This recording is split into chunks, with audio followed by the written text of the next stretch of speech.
एक शेवटचे आपले किती लेक्चर बाकी आहे? 4 ते 5. 3-4 लेक्चर आणखी होतील. त्याच्यानंतर आपलं पॉलिटी ऑलमोस्ट संपतं. तुम्ही नोट्स लिहिल्या का पॉलिटीच्या? हा, लिहिल्या सर्वांनी?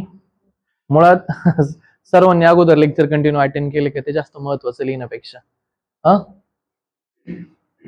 किती मार्क्स आले पाहिजे? हा हा, मागचा फॅन बंद ठेवला तरी चालेल, आवाज येईल ना याच्यामध्ये. हा, तिकडून थोडी ना हवा येते. जाऊ तर कोणालाच फायदा नाही होणार त्याचा. पॉलिटीला 15 पैकी मिनिमम 13 मार्क आले पाहिजे. हा, मिनिमम 13 मार्क आले पाहिजे. हा, हे झाल्यानंतर आपल्याला क्वेश्चन पण घ्यायचे पॉलिटीचे, ते मला लक्षात द्या, मी विसरून जाईल. पॉलिटीचे 2018 पासून पुढचे सगळे जे प्रिलिमचे क्वेश्चन आहेत ते सर्व आपण क्वेश्चन पेपर मधनं आपण ते क्वेश्चन डिस्कस करून घेऊ आणि मग आपलं ते शेवटचं लेक्चर असेल, त्यानंतर पॉलिटी संपतं. गंमत काय की पॉलिटीचे किती मार्क आहेत, किती प्रश्न आहेत? 15. 15 पैकी तुम्हाला मिनिमम किती आले पाहिजे? 13. याच्यापेक्षा जर कमी मार्क्स होत असतील, 13 पेक्षा जर कमी मार्क्स होत असतील तर हे फार मोठं दुर्दैव आहे हा तुमचं. जर तुम्हाला कमी मार्क्स येत असतील तर 13 पेक्षा कमी मार्क्स यायला नाही पाहिजे. जर 13 पेक्षा कमी मार्क्स आले तर असा कोणता सब्जेक्ट आहे का जो तुम्हाला मार्क्स काढून देईल? याचे तर मार्क्स काढून देणं शक्य नाही होत. आणि सगळ्यात सोपं काम काय माहितीये का? सगळ्यात सोपं काम हे की आपण आपला कंटेंट, सगळ्यात सोपं काम हे की ज्या गोष्टी पाठांतरायच्या त्या ऍटलिस्ट पाठ केल्या पाहिजे. अनालिटिकल गोष्ट तुमच्या चुकल्या पेपरमध्ये तर हरकत नाही. म्हणजे एखादी गोष्ट अनालिटिकल विचारली, एखादा सायन्सचा प्रश्न विचारला, थोडासा कंटेंटच्या बाहेर आहे, मग हरकत नाही. काय होतं की तुमचे जे बेसिक प्रश्न आहेत, म्हणजे प्रिलिम साठी हे महत्वाचं आहे. प्रिलिम आणि मेन्स मध्ये दोघांमध्ये फरक पडतो बरं. प्रिलिम मध्ये तुमचे जे सगळ्यांचे प्रश्न बरोबर येणार आहेत तेवढे जरी तुमचे बरोबर येत चालले तरी तुम्ही स्पर्धेत राहता, तरी तुमचे प्रिलिम क्वालिफाय होते. म्हणजे एकदम बेसिक बेसिक जे प्रश्न आहेत ते फक्त चुकवायचे नाही. प्रिलिमच्या पेपरला जात असताना फक्त डोक्यामध्ये एवढी गोष्ट नेहमी लक्षात ठेवायची की आपल्याला मिस्टेक नाही करायच्या. काय नाही करायच्या? मिस्टेक नाही करायच्या. म्हणजे आजपर्यंत मला असं एकही मुलगा भेटला नाही, मी स्वतः पण त्यात नाही अजूनपर्यंत एकही कार्यकर्ता मला असं भेटत नाही का जो असं म्हणतो की मी मिस्टेक नाही केल्या. 100% मिस्टेक होत्या, पण मिस्टेक कशा केल्या पाहिजे? कमी केल्या पाहिजे. तुम्हाला पेपर झाल्यानंतर हे जाणवल की मी मिस्टेक जरी कमी केल्या असत्या तरी माझी प्रिलिम क्वालिफाय झाली असती. हे 100% जाणवल. त्याच्यामुळं हे 100% खरं आहे की तुम्ही तुमच्या मिस्टेक कमी केल्या तर तुम्ही प्रिलिम क्वालिफाय होता. आणि म्हणून तुम्ही मिस्टेक नाही करायचे. मग आता मिस्टेक नाही करायचे म्हणजे काय? या मिस्टेक मध्ये काय येतं माहितीये का? तुम्ही वाचनात चुकवतात, आहेच्या ठिकाणी नाही लिहितात. त्याच्यानंतर गडबडीमध्ये तुम्ही 2 उत्तर लिहायचं होतं. म्हणजे उत्तर आलं मॅथमॅटिक्स मध्ये क्रमांक 2 हा दिला होता ऑप्शन नंबर 3 मध्ये. तुमच्या डोक्यात फिट राहिला क्रमांक 2 आणि तुम्ही ऑप्शन किती लिहून आले? काळा गोल करून 2. ह्या ज्या मिस्टेक ह्या तुमच्या पेपरमध्ये होतात. अजून एक वाईट काय माहितीये का? तुम्हाला सगळ्यात जास्त रिग्रेट कशाचं होतं? सगळ्यात जास्त वाईट कशाचं वाटतं? की ज्यावेळेस तुम्ही समिती चुकवून याल पेपरला. काय चुकवून याल? समिती चुकवून याल. हे सगळ्यात जास्त वाईट होईल तुमच्यासाठी. इकडे माईक खायला लागलंच, मागे बसलं तरी चालेल, राहू द्या आता बस. सगळ्यात जास्त रिग्रेशन कशाचं होतं? का जो तुमच्या कंट्रोल मधला प्रश्न आहे जर तो तुम्ही चुकवला तर सगळ्यात जास्त रिग्रेट होतो बरं. सगळ्यात जास्त रिग्रेट म्हणजे तुम्ही एखाद्या समितीवरती पॉलिटीमध्ये प्रश्न आला आणि तो जर तुम्ही चुकवून आला, ही तुमची सिली मिस्टेक झाली. कारण तुमच्या कंट्रोलमध्ये होती ना ती गोष्ट. तुमच्या कंट्रोल मधल्या गोष्टी तुमच्या चुकल्या नाही पाहिजे याची तुम्ही काळजी घेतली पाहिजे. आणि गंमत काय होते?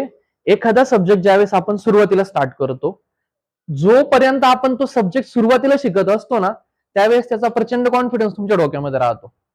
ज्यावेळेस तो सब्जेक्ट 50%, 70%, 80% ज्यावेळेस व्हायला लागतो ना त्यावेळेस सुरुवातीला जो सगळ्यात जास्त सोपा प्रश्न होता ना तोच प्रश्न सगळ्यात जास्त अवघड होऊन जातो. म्हणजे मी सायन्स शिकवत असताना फक्त एवढं विचारतो, माझी सायन्सची सुरुवात इथून होते का ब्लड सर्क्युलेटर सिस्टीमचा जनक कोण? म्हणजे ते जे आपलं सर्क्युलेटर, फादर ऑफ सर्क्युलेटर कोणाला म्हटलं जातं? तर त्याचं पहिलं आन्सर येतं विल्यम हार्वे याला म्हटलं जातं. हा सगळ्यात सायन्सची सुरुवात इथून होते, ब्लड सर्क्युलेटर सिस्टीम पासून. हा सगळ्यात पहिला प्रश्न सायन्स ज्या वेळेस मला 70% संपतं त्यावेळेस मी ज्यावेळेस विचारतो त्यावेळेस या प्रश्नाचं उत्तर देणं फार कठीण होऊन जातं. आणि सेम इथे जर आता मी घटना निर्मिती पहिलं चॅप्टर शिकवलं, जर घटना निर्मितीवरती मी सगळ्यात बेसिक प्रश्न विचारला तरी प्रॉब्लेम क्रिएट होतो. असं का होतं? म्हणजे असं का होतं की तुम्ही त्याच्या रिव्हिजन मध्ये नसतात. आणि दुसरी गोष्ट म्हणजे काय, जर असे प्रश्न जर तुम्ही चुकवले तर तुम्ही स्पर्धेमध्ये राहत नाही, हे कायम लक्षात ठेवायचं. स्पर्धा प्रिलिमसाठी अवघड प्रश्नांची नसते.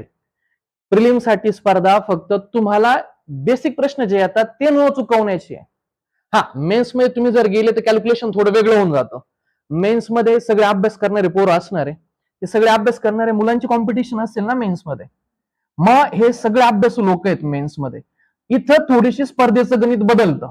मेन्स मध्ये गणित काय बदलतं, इथं तर चान्सेस दिला जात नाही की तुम्ही एखादा बेसिक प्रश्न तो चुकवला, हा चान्सच नाहीये. आणि मोस्टली मला असं वाटतं की ह्या पोरांचा इतका सुंदर अभ्यास असतो की तो प्रश्न चुकवतच नाही बेसिक. मग इथं स्पर्धा कुठे होते माहितीये का, थोडेसे कॉम्प्लिकेटेड प्रश्न जो पोरगा बरोबर आणतो तो राज्यामध्ये रँक काढतो. इथं स्पर्धा बेसिक प्रश्नांची नाहीच आहे, कारण बेसिक प्रश्न कोणी चुकवतच नाही ह्या कॅटेगरीतले मुलं. मग इथं स्पर्धा काय होऊन जाते, थोडेसे ऍडव्हान्स लेवलचे प्रश्न जो व्यक्ती बरोबर आणतो तो चांगला स्कोर घेऊन रँक मिळवतो. पण ही मेन्सला आहे, हे कुठं लागू होतं, मेन्सला.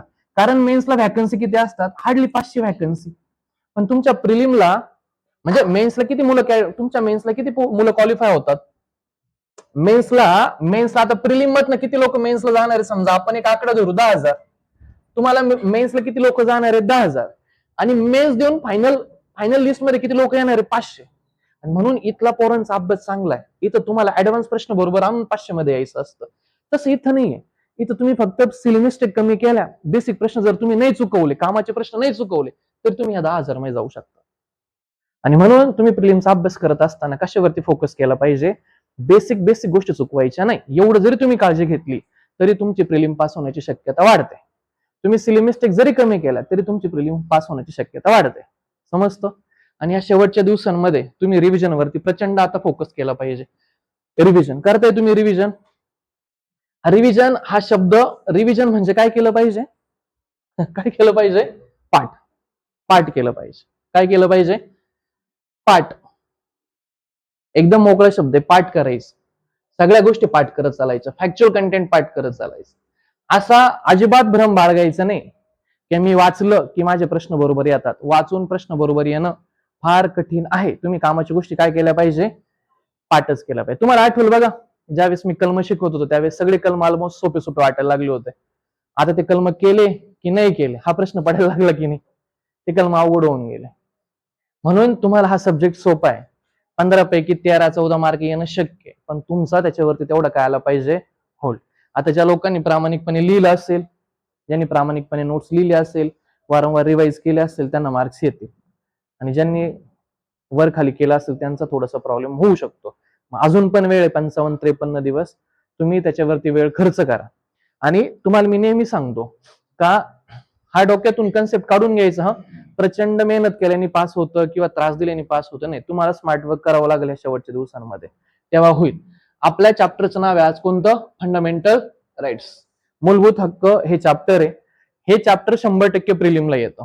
100% तुम्हाला या सेक्शन मधनं कंबाईनच्या पूर्व परीक्षेमध्ये किंवा कोणतीही एक्झाम असली तरी त्या कोणत्याही एक्झाम मध्ये याच्यावरती प्रश्न येतात. चला सुरुवात करू आपण. मूलभूत हक्क याच्या रिलेटेड मला आणखी 2-3 नावं आठवतात बघा. ज्यावेळेस आपण मूलभूत हक्कांचा विचार करतो त्यावेळेस मला मूलभूत हक्क माहिती आहे बरोबर. आणखी एक महत्वाचं चॅप्टर येतं कोणतं राजा, मार्गदर्शक तत्व. मूलभूत हक्क, मार्गदर्शक तत्व आणि आणखी एक नाव येतं मूलभूत कर्तव्य. हे 3 चॅप्टर येतात, मूलभूत हक्क, मार्गदर्शक तत्व आणि मूलभूत कर्तव्य. डन. मग सगळ्यात महत्वाचा मुद्दा आपण भाग बघितले, सूच्या बघितल्या. मग जर मला सांगा की मूलभूत हक्क कोणत्या भागामध्ये येतं, पॉलिटीच्या राज्यघटनेच्या भाग 3 मध्ये मूलभूत हक्क येतं. राज्यघटनेच्या भाग 4 मध्ये काय येतं, मार्गदर्शक तत्व. राज्यघटनेच्या भाग 4A याचा भाग कोणता येतो, भाग 4A मध्ये मूलभूत कर्तव्य येतं. आपल्याला भाग ठाऊक आहे. भाग 3 म्हटला की मूलभूत हक्क, भाग 4 म्हटलं की मार्गदर्शक तत्व आणि भाग 4A जर म्हटलं तर मूलभूत कर्तव्य. आपण कर्तव्यांबद्दल बघितलं होतं.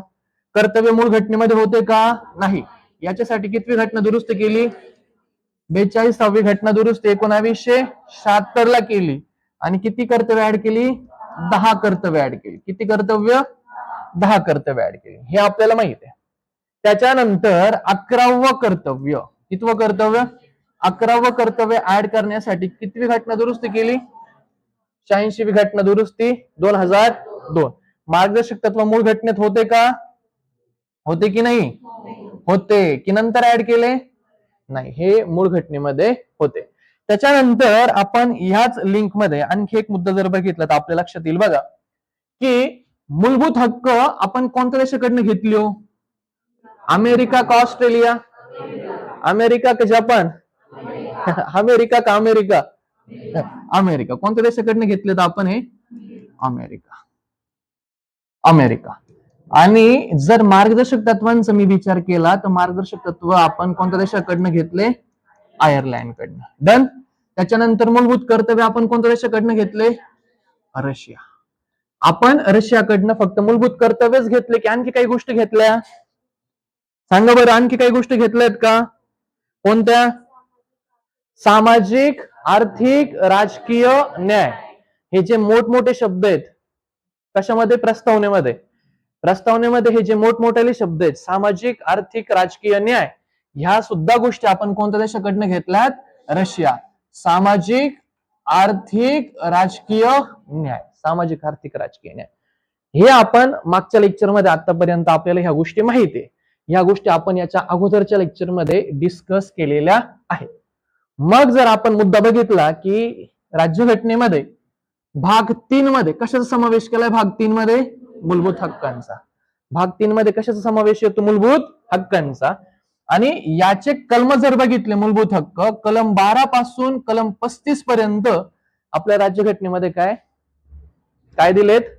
मूलभूत हक्क. कलम 12 पासून मूलभूत हक्क सुरू होतात, कलम 35 पर्यंत मूलभूत हक्क असतात. मला सांगा, भाग 1 मध्ये काय दिलं? संघराज्य, त्याचं राज्यक्षेत्र. कलम 1 पासून चालू होतं कलम 4 पर्यंत. कलम 1 पासून कुठपर्यंत? कलम 4. भाग 2 मध्ये काय दिलं? नागरिकत्व.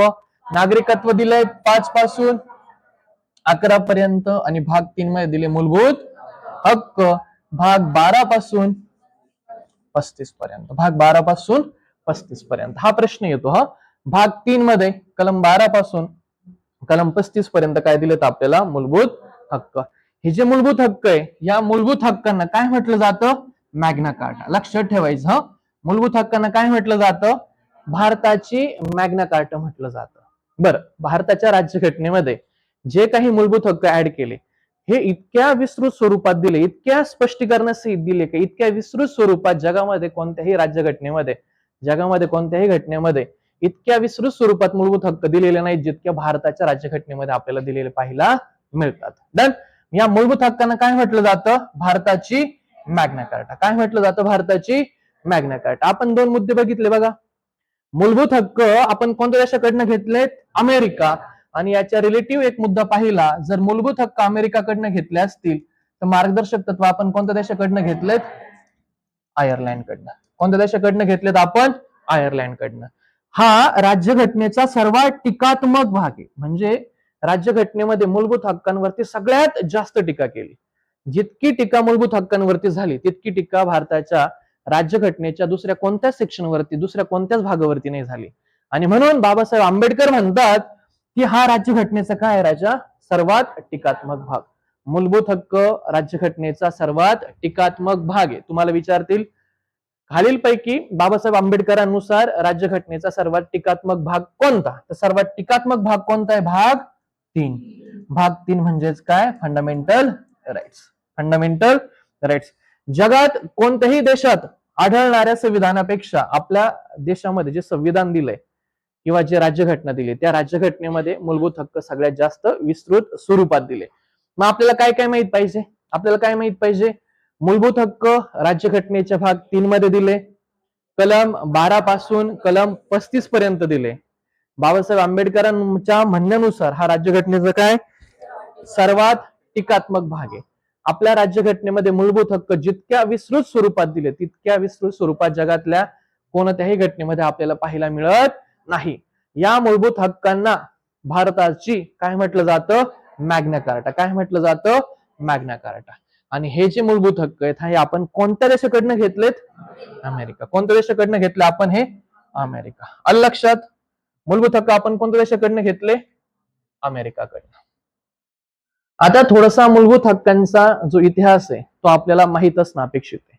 थोडस आपण इतिहासामध्ये जर गेलो तर आपल्याला लक्षात येईल 1918ला मुंबईला अधिवेशन झालं होतं. 1918ला कुठं अधिवेशन झालं होतं? मुंबईला. आणि या 1918च्या मुद्दा लक्षात ठेवायचा हा, एक साल कोणतं? 1918. अधिवेशन कुठे झालं होतं? 1918ला मुंबईला अधिवेशन झालं होतं. तुम्हाला काँग्रेसचे अधिवेशन माहित पाहिजे. 1985, 86, 87, 88, 89 हे जे महत्वाचे अधिवेशन आहेत या अधिवेशनांना धरून इतिहासामध्ये प्रश्न येतात. त्याच प्रकारचं एक अधिवेशन साल 1918 मध्ये अधिवेशन कुठं झालं होतं राजा? मुंबईमध्ये. आणि या अधिवेशनामध्ये कशाची मागणी झाली होती? मूलभूत हक्कांची. मग तुम्हाला प्रश्न येईल की खालीलपैकी कोणत्या अधिवेशनामध्ये मूलभूत हक्कांची मागणी झाली होती? कोणत्या अधिवेशनामध्ये मागणी झाली मूलभूत हक्कांची? 1918च्या मुंबई अधिवेशनामध्ये मूलभूत हक्कांची मागणी झालेली होती. आणि याचे अध्यक्ष कोण होते? हसन इमाम साहेब. हसन इमाम साहेब हे या अधिवेशनाचे अध्यक्ष होते. काय नाव आहे त्यांचं? हसन इमाम साहेब. कोणत्या सालाचं अधिवेशन? 1918. आणि अधिवेशन कुठे झालं होतं? मुंबईला. आणि मुंबईच्या ह्या अधिवेशनामध्ये सर्वात प्रथम मूलभूत हक्कांची काय झाली आहे? मागणी झाली. मग 1918 साल आलं. त्याच्यानंतर 10 वर्षानंतर म्हणजे 1928 मध्ये नेहरू रिपोर्ट आला. माहिती तुम्ही इतिहासामध्ये शिकता. 1928 ला काय येतो? नेहरू रिपोर्ट येतो. त्याच्या नेहरू रिपोर्ट नंतर जिनांचे मुद्दे येतात ना, 14 जिनांचे 14 मुद्दे. नेहरू रिपोर्ट नंतर त्याला प्रत्युत्तर म्हणून जिनांनी त्यांचे मुद्दे दिले होते. आठवतं तुम्हाला? ते इतिहासामध्ये क्रोनॉलॉजी लावण्यासाठी ते विचारलं जातं. तर तुम्हाला माहिती असायला पाहिजे 1928 मध्ये नेहरू रिपोर्ट आला आणि 1931 मध्ये कराची अधिवेशन झालं होतं. कधी अधिवेशन झालं? 1931 अधिवेशन कुठे झालं? कराची अधिवेशन झालं. आणि या अधिवेशनामध्ये मूलभूत हक्क समाविष्ट करावे असं सांगितलं होतं. म्हणजे 2 ठिकाणी आणखी मागणी झाली मूलभूत हक्कांसाठी. आणखी 2 ठिकाणी मूलभूत हक्कांसाठी मागणी झाली. नेहरू रिपोर्ट 1928चा, या नेहरू रिपोर्टने सुद्धा मूलभूत हक्कांची मागणी केलेली आहे. त्याचबरोबर कराची अधिवेशन कोणत्या सालाचं? 1931. आणि या अधिवेशनाचे अध्यक्ष कोण होते? सरदार पटेल. या अधिवेशनाचे अध्यक्ष होते सरदार पटेल. आणि या अधिवेशनामध्ये, कराची अधिवेशनामध्ये मूलभूत हक्क समाविष्ट करण्यात आलेले आपल्याला पाहायला मिळतं. म्हणजे जर आपण क्रोनॉलॉजीचा थोडासा जर अभ्यास केला तर आपल्याला लक्षात येतं की मूलभूत हक्कांची मागणी 1918ला झाली. 1918ला कोणतं अधिवेशन? मुंबई अधिवेशन. अध्यक्ष कोण होते? हसन इमाम साहेब. तिथं आपल्याला मूलभूत हक्कांची मागणी केलेली पाहायला मिळतं. त्याच्यानंतर 10 वर्षांनी 1928 मध्ये नेहरू रिपोर्ट मध्ये सुद्धा मूलभूत हक्क समाविष्ट केली होते काही. आणि त्याच्यानंतर साल 1931 मध्ये जे कराची अधिवेशन झालं त्या कराची अधिवेशनानुसार सुद्धा काही मूलभूत हक्क समाविष्ट केलेले आपल्याला पाहायला मिळतात. म्हणजे आतापर्यंत आपण 3 साल लक्षात ठेवले: 1918, 1928 आणि 1931. आणि अजून एक महत्वाचं साल येतं 1945. या 1945 सालामध्ये एक सप्रू नावाची समिती, सप्रू समिती नाव लक्षात ठेवायचं. कोणती समिती आहे राजा? सप्रू. 1945 मध्ये कोणती समिती आहे? सप्रू समिती. आणि ही सप्रू समिती कशाशी संबंधित आहे राजा? कशाशी संबंधित आहे सप्रू समिती? ही सप्रू समिती सुद्धा मूलभूत हक्कांशी संबंधित आहे. जर मी क्रोनॉलॉजीचा अभ्यास केला, म्हणजे जर मूलभूत हक्कांच्या इतिहासाचा जर मी अभ्यास केला तर मला आठवतं सन 1918, 1928, 1931 आणि 1945 होतं रिकॉल. चला, बाकीचं कंटेंट तुम्ही विसरून जा. तुम्ही आता असं रिकॉल करून बघा. 1918ला काय होतं? मुंबई अधिवेशन. 1918ला काय होतं? मुंबई अधिवेशन. बर, याला आपण थोडंसं आणखी इंटरेस्टिंग करूया, म्हणजे तुम्हाला आणखी जास्त थोडंसं कस लावावं लागेल मेंदूचा, आठवायला जास्त मजा येते याच्याने. मग जर आपण या क्रोनॉलॉजीचा विचार केला तर मला सांगा आधी साल कोणतं होतं? 1918. नंतर नंतर नंतर 1918 कुठं अधिवेशन आहे? मुंबईला अधिवेशन. अध्यक्ष हसन इमाम साहेब. इथं झालं का मूलभूत हक्कांची मागणी? झाली. नंतर 10 वर्षांनी 1928 काय आलं राजा? येणार नेहरू रिपोर्ट, इथं सुद्धा मूलभूत हक्कांची मागणी केली. नेहरू रिपोर्ट मध्ये काही मूलभूत हक्क समाविष्ट केले. 1931 अधिवेशन, कराची अधिवेशन झालं. कुठे अधिवेशन झालं? कराचीला. आणि या अधिवेशनामध्ये सुद्धा सरदार वल्लभभाई पटेल यांच्या अध्यक्षतेखाली हे अधिवेशन भरलं. आणि या अधिवेशन सुद्धा मूलभूत हक्कांवरती चर्चा झाली होती. आणि समिती कोणती आहे राजा? सप्रू समिती. समिती कोणती आहे? सप्रू समिती. कधीची? 1945च्या सप्रू समितीनुसार सुद्धा ही सप्रू समिती सुद्धा कशासाठी आपल्याला मेन्शन केलेली पाहायला मिळते? मूलभूत हक्कांसाठी. 1918, 1928, 1931, 1900 कोणतं चॅप्टर चालू आहे? मूलभूत हक्क. कोणत्या देशाकडनं घेतले? कोणत्या भागामध्ये? भाग 3. कलम कुठून पासून कुठपर्यंत? 12 ते 35. 12 ते. आणि आंबेडकरांचं काय म्हणणं याच्यावरती? सर्वात टीकात्मक भाग.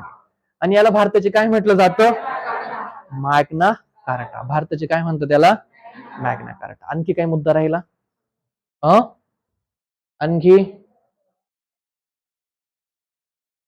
ओके, जायचं पुढे. बघा, हे जे मूलभूत हक्क आहेत याच्याबद्दल आपल्याला आणखी 2-3 गोष्टी माहित असणं अपेक्षित आहे. मूलभूत हक्कांचा जर विचार केला तर सगळ्यात महत्वाचा शब्द आहे तो तुम्ही कायम लक्षात ठेवायचा की हे जे मूलभूत हक्क आहेत हे कसे आहेत? न्यायप्रविष्ट. मूलभूत हक्क न्यायप्रविष्ट आहे याचा अर्थ काय? जर या मूलभूत हक्कांचं उल्लंघन झालं तर तुम्हाला न्यायालयामध्ये याच्या बाबत दाद मागता येते. बरोबर? म्हणजे याचं उल्लंघन झालं तर न्यायालयामध्ये दाद मागून तुम्हाला हे मूलभूत हक्क परत एकदा प्राप्त करता येतात. आणि हे प्राप्त करण्यासाठी तुम्ही सुप्रीम कोर्ट मध्ये जाऊ शकतात कलम 226 नुसार. बरोबर का चूक? चूक. हायकोर्ट मध्ये तुम्ही जाऊ शकतात कलम 226 नुसार आणि सुप्रीम कोर्ट मध्ये जाऊ शकतात कलम 32 नुसार. मग तुम्हाला तुमचं जर मूलभूत हक्कांचं हनन झालं तर तुम्हाला मूलभूत हक्क परत प्राप्त करून घेण्यासाठी दाद मागता येते. आणि म्हणून हे मूलभूत हक्क काय आहेत? न्यायप्रविष्ट. मी तुम्हाला एक प्रश्न विचारतो बघा साधा. जर मूलभूत हक्क न्यायप्रविष्ट आहेत तर मार्गदर्शक तत्व सुद्धा न्यायप्रविष्ट आहेत? नाही? 100% नाही की आहे?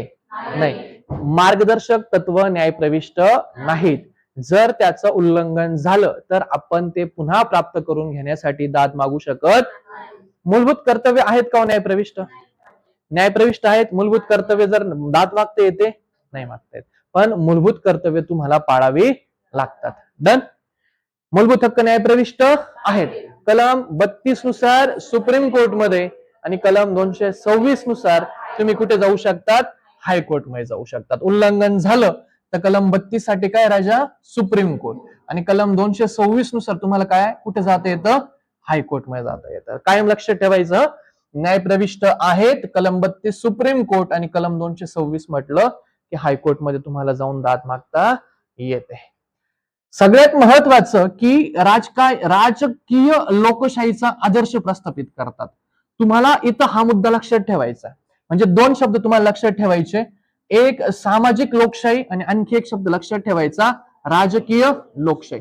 तुम्हाला विचारतील राजकीय लोकशाही प्रस्थापित करण्यासाठी कोण मदत करतं? तर राजकीय लोकशाही प्रस्थापित करण्यासाठी राज्यघटनेमध्ये मूलभूत हक्क मदत करतात.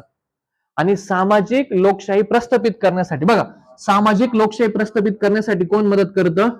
मार्गदर्शक तत्व. म्हणजे जर सामाजिक लोकशाही प्रस्थापित करणं हा जर तुमचा हेतू असेल तर ही सामाजिक लोकशाही प्राप्त करण्यासाठी राज्यघटनेमध्ये आपण काय मेन्शन केलंय? मार्गदर्शक तत्व.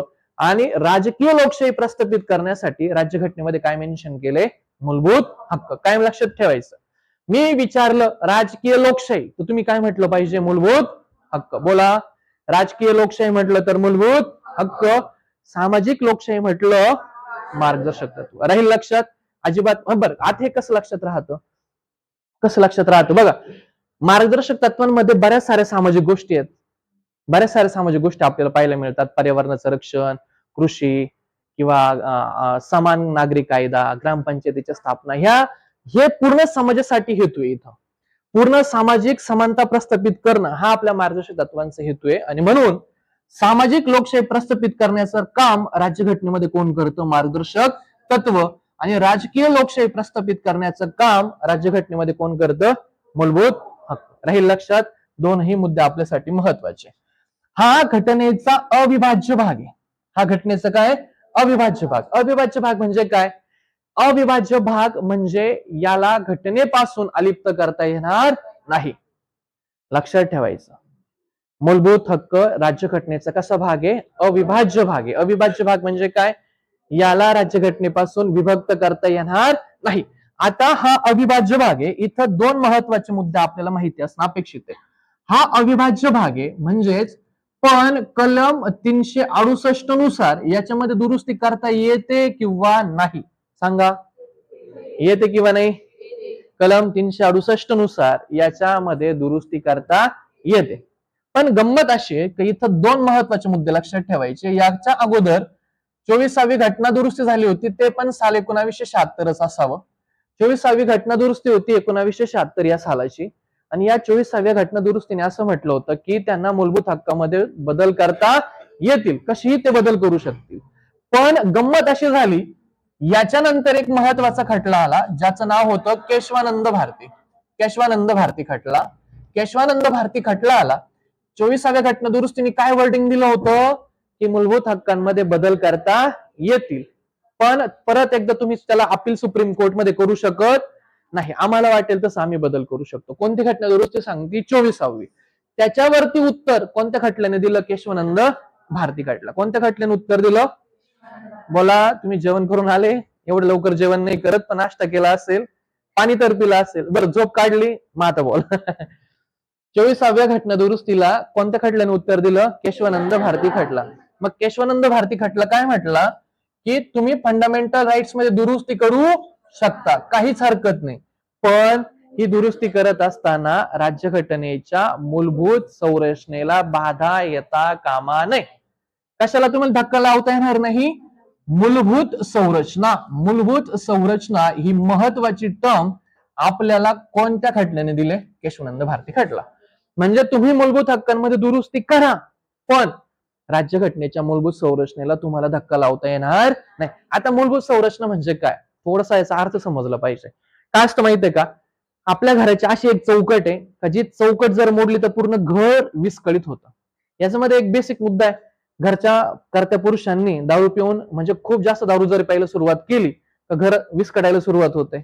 खूप अति झालं तर मग हा बेसिक नियम ना, घर टिकवायचा असं तुम्ही दारू नाही पिली पाहिजे, तरच आपलं घर प्रोसीड होऊ शकतं. राज्यघटनेचे असे काही बेसिक रूल्स आहेत की जे जर मोडले आपण तर राज्यघटना चालवणं अवघड होतं. त्यात महत्वाचं एक्झाम्पल देऊन सांगतो. जर आपण कलम 17 जर राज्यघटनेतून डायरेक्ट काढून टाकला, अस्पृश्यता बंदी दिली ना कलम 17 मध्ये, जर आम्ही कलम 17 नुसार अस्पृश्यता बंदी हा कलमच आम्ही राज्यघटनेतून जर काढला तर देशामध्ये काय काय परिस्थिती होईल तुम्ही जर विचार करून बघा. कोणी कोणाला पण अस्पृश्य म्हणून हिनवायला सुरुवात करेल, देशामध्ये वादविवाद होतील, प्रचंड दंगे व्हायला लागतील, म्हणजे देशाची शांतता विस्कळीत व्हायला लागेल, म्हणजे देश निगेटिव्ह अँगलने जायला सुरुवात होतो. असे काही रूल्स आहेत की जे आपण डिसमिस केले की राज्यघटनेचा देशाचा जो मेन पाया आहे तो विस्कळीत व्हायला सुरुवात होते. आणि याला हे जे मेन गोष्टी, अजून एक त्यात महत्वाचं बघा, मूलभूत संरचनेमध्ये तुमची धर्मनिरपेक्षता येते. तुम्हाला तुमचा धर्म स्वतंत्र पाळण्याचा आम्ही काय दिलाय? अधिकार. जर आम्ही हा अधिकारच काढून घेतला देशामध्ये दंगे होतील. जर आम्ही म्हटलं नाही हा देश हिंदूंचाच आहे, मुस्लिमांचाच आहे, शिखांचा, बाकीचे धार्मिक ते नाराज होईल, वादविवाद होतील, दंगे होतील. याला म्हणायचं काय? मूलभूत संरचना. तुम्ही बदल करा, राज्यघटनेत बदल करा, पण हा बदल करत असताना देशाच्या मूलभूत संरचनेला तुम्हाला धक्का लावता येणार नाही. डन का? ओके. मूलभूत हक्क हा राज्यघटनेचा कसा भाग आहे? अविभाज्य. आणि सगळ्यात महत्वाचं, जगामध्ये जितक्या पण घटना आहेत त्या घटनांपैकी सगळ्यात विस्तृत आपल्याला फंडामेंटल राईट्स भारताच्या राज्यघटनेत पाहायला मिळतात. एवढ्या विस्तृत स्वरूपात जगात इतर कोणत्याही देशाच्या राज्यघटनेमध्ये मूलभूत हक्क दिलेले नाहीत. आणि सगळ्यात महत्वाचं, हा राज्यघटनेचा सगळ्यात विस्तृत भाग आहे. म्हणजे आपली जी राज्यघटना आहे त्याच्यापैकी मूलभूत हक्क सगळ्यात विश्लेषित स्वरूपात दिलं, एकदम विस्तृत स्वरूपात दिलं. म्हणजे दोन मुद्दे लक्षात ठेवायचे. हा राज्यघटनेचा कसा भाग आहे? अविभाज्य. आणि दुसरी गोष्ट, हा कसा भाग आहे? विस्तृत भाग. याच्या इतकं एकदम इन डिटेल कोणताच भाग आपल्याला दिलेला पाहायला मिळत नाही. 368 नुसार याच्यामध्ये बदल करता येतो का? मूलभूत हक्कांमध्ये 368 नुसार बदल करता येतो, पण उत्तर दिलं केशवानंद भारती खटल्याने बदल करा, पण राज्यघटनेच्या मूलभूत संरचनेमध्ये तुम्हाला बदल करता येणार नाही. आता एक दोन मुद्दा आपण पाहिला. कोणता मुद्दा पाहिला सांगा? मागच्या स्लाइड मध्ये आपण काय काय बघितलं, असा विचार करायचा, याच्याने आपल्याला लक्षात राहणं सोपं होतं. काय काय बघितलं सांगा? न्याय प्रविष्ट आहेत मूलभूत हक्क कलम 32 नुसार सुप्रीम कोर्टमध्ये, कलम 226 नुसार हायकोर्टमध्ये. आणखी हा अविभाज्य भाग आहे, सर्वात विस्तृत भाग आहे. 368 नुसार याच्यामध्ये दुरुस्ती करता येते, पण दुरुस्ती करत असताना मूलभूत संरचनेला तुम्हाला धक्का लावता येणार. कोणता खटला सांगतो? साल कोणतं होतं? 1976. 76 का 73? 1973. केशवानंद भारती खटला 73.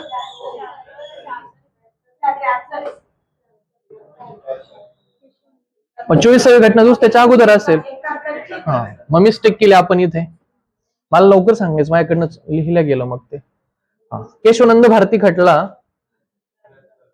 ओके, म्हणजे 24वी घटना दुरुस्ती कधीची आहे? 1971. 1971. आणि केशवानंद भारती खटला कधीचा? 1973. 76 चुकून झालं, किती यायला पाहिजे? 1973. 1973. चला जायचं पुढे. हा, आता सगळ्यात महत्वाचा हा मुद्दा येतो बघा. सगळ्यात महत्वाचा मुद्दा आहे की काही मूलभूत हक्क हे फक्त भारतीय नागरिकांनाच अवेलेबल आहे, ते परकीय नागरिकांना अवेलेबल नाहीत. याच्यावरती प्रचंड प्रश्न आलेले आहेत, बऱ्याच वेळा हा मुद्दा विचारलाय. मग असे कोणकोणते मूलभूत हक्क आहेत की जे फक्त भारतीय नागरिकांनाच उपलब्ध आहेत? त्याच्यापैकी पहिला कलम येतो, कलम 14. नाही, सुरुवात करायची कलम 15, 16, 19, 29, 30. कलम 15, 16. 15, 16 कंटिन्यू घेतला आपण. त्याच्यानंतर मध्ये एक आर्टिकल येतो 19, नंतर येतं 29, 30. कसं लक्षात राहतं बघा. 15, 16 सोबत घेतलं, इथं कितीचा गॅप येतो? 3चा. आणि इथं कितीचा गॅप येतो? 19चा. सॉरी, 10चा. कितीचा गॅप येतो? 10चा. 15, 16, 19, 29, 30 हे जे मूलभूत हक्क आहेत हे फक्त भारतीय नागरिकांनाच उपलब्ध आहेत. मग नेमकी इथं काय फसगत होते? मग जर तुम्हाला कलम 14 दिला तर तुम्ही पेपरच्या टेन्शन मध्ये तुम्हाला कलम 14 आठवतो, सार्वजनिक काय म्हणतो आपण, कायद्यासमोर समानता. काय आठवतो तुम्हाला? कायद्यासमोर समानता. आणि मग नेमका तुमचा भ्रम असा होतो, कायद्यासमोर समानता जर असेल तर तुम्हाला असं वाटतं की हा कलम सुद्धा फक्त भारतीयांसाठी अवेलेबल असेल. असं नाहीये. कलम 14, कलम 21 तुम्हाला इथं कन्फ्युजन क्रिएट होऊ शकतं. लक्षात ठेवायचं, कलम 14, 21 याच्याशी याचा काही संबंध नाही. फक्त भारतीय नागरिकांना उपलब्ध असलेले मूलभूत हक्क कोणते? लक्षात ठेवायचं, कलम 15, 16, 19, 29, 30. परत एकदा 15, 16, 19, 29, 30. 15, 16, 19, 29, 30. डन. परत एकदा बोला, 15, 16, 19, 29, 30. कलम 14 याच्यात येत, कलम 21 येत. फक्त इथं जे मेन्शन केले तेवढेच कलम फक्त आणि फक्त कुणाला अवेलेबल आहे? भारतीय नागरिकांना. हे मूलभूत हक्क परकीय नागरिकांना उपलब्ध होत नाही. आता बघा, काही जे मूलभूत हक्क आहेत ते कसे आहेत राजा? नकारात्मक. काही मूलभूत हक्क नकारात्मक आहे, पण काही मूलभूत हक्क कसे आहेत? सकारात्मक. बर, कलम 18 काय म्हणतो? किताबे व पदव्या रद्द करणे. म्हणजे भारतामध्ये कोणत्याही व्यक्तीला किताब किंवा विशिष्ट पदव्या दिल्या जाणार नाहीत. म्हणजे शेवटला काय आलं? नाही आलं ना. म्हणजे हे जे मूलभूत हक्क आहेत, काही मूलभूत हक्क कसे आहेत? नकारात्मक. कलम 18 म्हणतो नागरिकांना पदव्या आणि उपाध्या दिल्या जाणार नाही. पदव्या आणि उपाध्या दिल्या जाणार नाही म्हणजे हा जो आर्टिकल हा शेवटी निगेटिव्ह आला. पदव्या उपाध्या दिल्या जाणार नाही म्हणजे काही मूलभूत हक्क कसे आहेत? नकारात्मक. हे स्टेटमेंट बरोबर आहे. काही मूलभूत हक्क नकारात्मक आहे. कलम 18 नुसार नागरिकांना विशिष्ट पदव्या आणि उपाध्या दिल्या जाणार नाही. बर, याचा अर्थ काय? इतिहासामध्ये तुम्हाला काही नाव आठवतं बघा.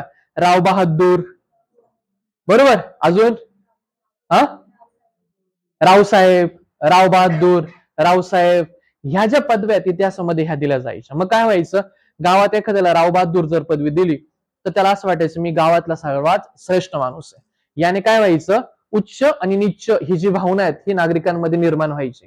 तो उच्च आहे, आपण कनिष्ठ आहे, अशी निगेटिव्ह भावना नागरिकांमध्ये निर्माण व्हायची. आणि म्हणून कलम 18 नुसार पदव्या उपाध्या जे इतिहासामध्ये दिल्या जायच्या त्या आता दिल्या जात नाही. पण याचा अर्थ असा नाहीये का तुमच्या शैक्षणिक गुणवत्ता तुमच्यामध्ये जे काही स्किल असतील त्याला आम्ही प्रमोट नाही करायचा असा अर्थ होत नाही त्याचा. जर तुम्ही विशिष्ट क्षेत्रामध्ये गरज खूप सुंदर काम केलं असेल तर तुम्हाला पद्मश्री, पद्मभूषण, पद्मविभूषण, भारतरत्न, इकडे अशोक चक्र असेल, कीर्ती चक्र असेल, शौर्य चक्र असेल. जर तुम्ही काही शौर्य गाजवलं तर तुम्हाला विशिष्ट अशोक चक्र वगैरे दिले जाईल. तुम्ही विशिष्ट क्षेत्रामध्ये विशिष्ट चांगलं काम केलं तर तुम्हाला पद्मश्री, पद्मभूषण, पद्मविभूषण दिलं जाऊ शकतं.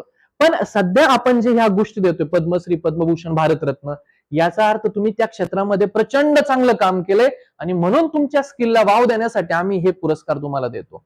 म्हणजे पदव्या रद्द करणं याचा असा अर्थ होत नाही का तुमच्या स्किलला वावच नाही द्यायचा. या पदव्या इतिहासामध्ये माणूस पाहून दिला जायचा. जो इंग्रजांच्या पुढे पुढे करणार असेल, इंग्रजांच्या फेवर मधला माणूस असेल, त्यांना या पदव्या दिल्या जायच्या. ते चुकीचं होतं. म्हणून तशा पदव्या देणं आम्ही बंद केलंय. पण याचा अर्थ असा आहे का तुमच्या स्किलला आम्ही प्रमोटच नाही करणार नाही, त्याचा असा अर्थ होत नाही. आणि म्हणून जर एखाद्या व्यक्तीला स्किल चांगला असेल, विशिष्ट क्षेत्रामध्ये त्यांनी चांगलं काम केलं असेल तर आजही त्याला पुरस्कार दिले जातात. पुरस्कार हा वेगळा प्रकार आहे, पदव्या हा वेगळा प्रकार आहे. पुरस्कार स्किल आणि तुमच्या क्षेत्रामध्ये काम पाहून दिलं जातं आणि पदव्या कशा दिल्या जायच्या त्यांच्या फेवर मधल्या व्यक्तींना दिल्या जायच्या. या दोघांमधला फरक आहे. आणि म्हणून काही मूलभूत हक्क कसे आहेत राजा? नकारात्मक. त्याचं एक्झाम्पल काय? कलम 18 पदव्या नष्ट करणं, पदव्या रद्द करणं. काही मूलभूत हक्क कसे आहेत राजा?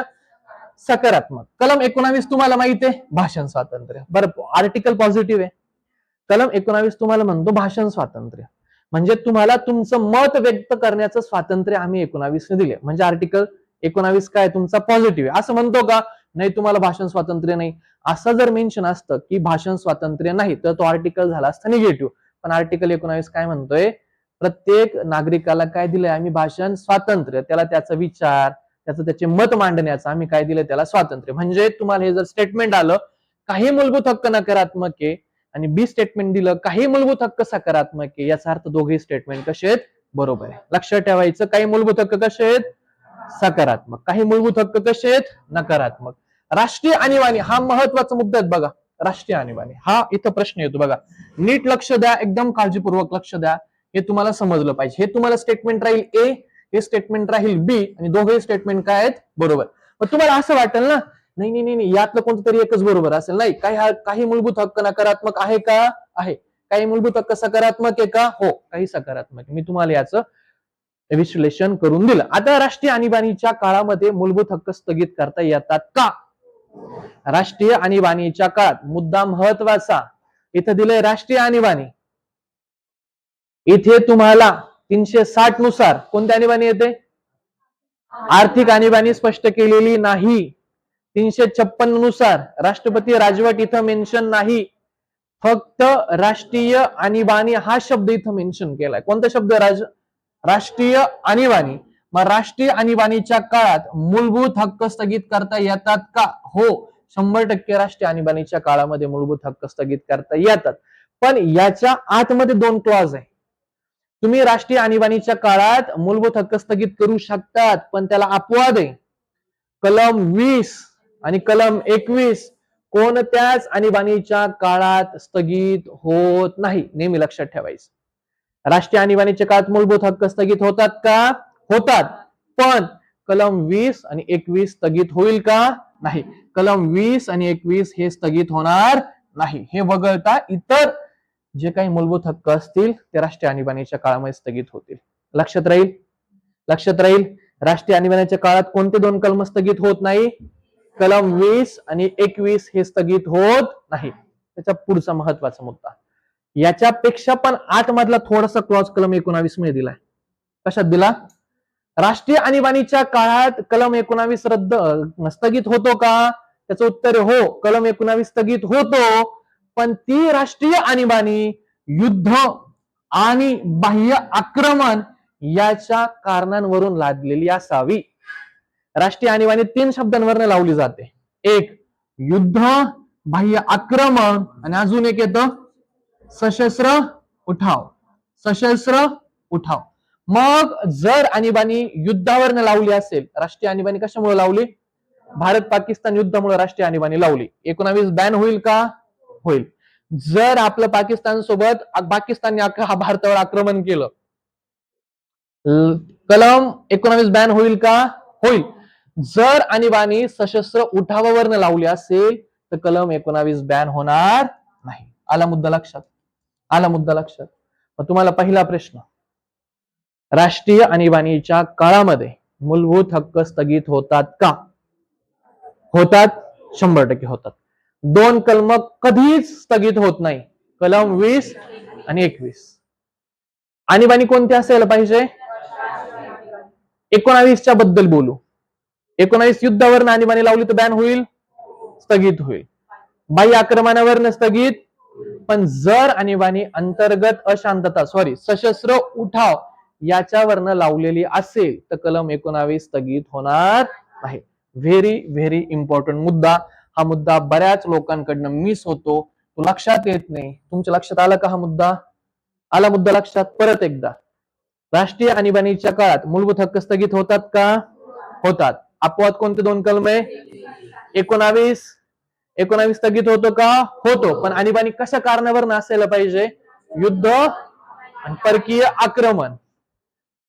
सशस्त्र उठावावरनं लावलेल्या राष्ट्रीय आणीबाणीच्या काळात कलम 19 स्थगित होत नाही. आला मुद्दा लक्षात? चला, आता मागच्या स्लाइड मध्ये आपण दोन महत्वाचे मुद्दे डिस्कस केले, ते तुम्हाला रिकॉल होत आहे का सांगा. मला पहिल्या प्रश्नाचं उत्तर द्या. फक्त भारतीय नागरिकांना उपलब्ध असलेले मूलभूत हक्क कोणते? बाकीच्यांनी ऑनलाईन कमेंट करा. 15, 16, 19, 29, 30. जितक्या जास्त कमेंट येतात तितकं त्याचा रिचनेस वाढतो. 15, 16, 19, 29, 30. काही मूलभूत हक्क नकारात्मक आहे, बरोबर आहे का? काही मूलभूत हक्क राष्ट्रीय आणीबाणीच्या काळात बॅन होतात का? अपवाद कोण आहे? 20. 19 पण बॅन होतो, पण आणीबाणी कशाच्या कारणावर असायला पाहिजे? बाह्य आक्रमण आणि युद्ध. सशस्त्र उठावावरनं लावलेल्या आणीबाणीच्या काळात स्थगित होत नाही. डन का? हे झालं आपलं. झालं ना 19. मार्शल लॉ बाकी आहे. बरं, मार्शल लॉ लागू असताना मूलभूत हक्कांवरती निर्बंध येतात का? तर निर्बंध येतात. मार्शल लॉ बघा, आपण मार्शल लॉ सध्या काही राज्यांमध्ये लागू आहेत. कुठे कुठे? मणिपूर, नागालँड, जम्मू काश्मीर. कोणकोणत्या राज्यांमध्ये सांगा बर? ज्या ज्या राज्यांमध्ये मार्शल लॉ लावला जातो, नामा असं काहीतरी मी लिहिलेलं होतं, नामा. नागालँड, आसाम, अरुणाचल, मणिपूर, जम्मू आणि काश्मीर. करंटची व्हिडिओ पाहिली असेल तुम्ही, मी जानेवारीची करंटची व्हिडिओ टाकलेत परिक्रमाची. आता बाकीचे येतील. आता जम्मू काश्मीर, मग त्याच्यामध्ये ही ट्रिक सांगितली होती मी. जम्मू काश्मीर आणि नामा ही ट्रिक सांगितली होती. नागालँड, आसाम, मणिपूर, अरुणाचल आणि जम्मू काश्मीर ह्या देशांमध्ये का राज्यांमध्ये? राज्यांमध्ये. ह्या राज्यांमध्ये काय लागू आहेत रे? Marshal law. आणि ज्या राज्यांमध्ये मार्शल लॉ लागू आहेत त्या राज्यांमध्ये जे फंडामेंटल राईट्स असतात ते काय केले जातात? स्थगित. राहील लक्षात? मग राष्ट्रीय आणीबाणीच्या काळामध्ये सुद्धा फंडामेंटल राईट स्थगित केले जातात. 20, 21 अपवाद. 19चा मुद्दा कळला.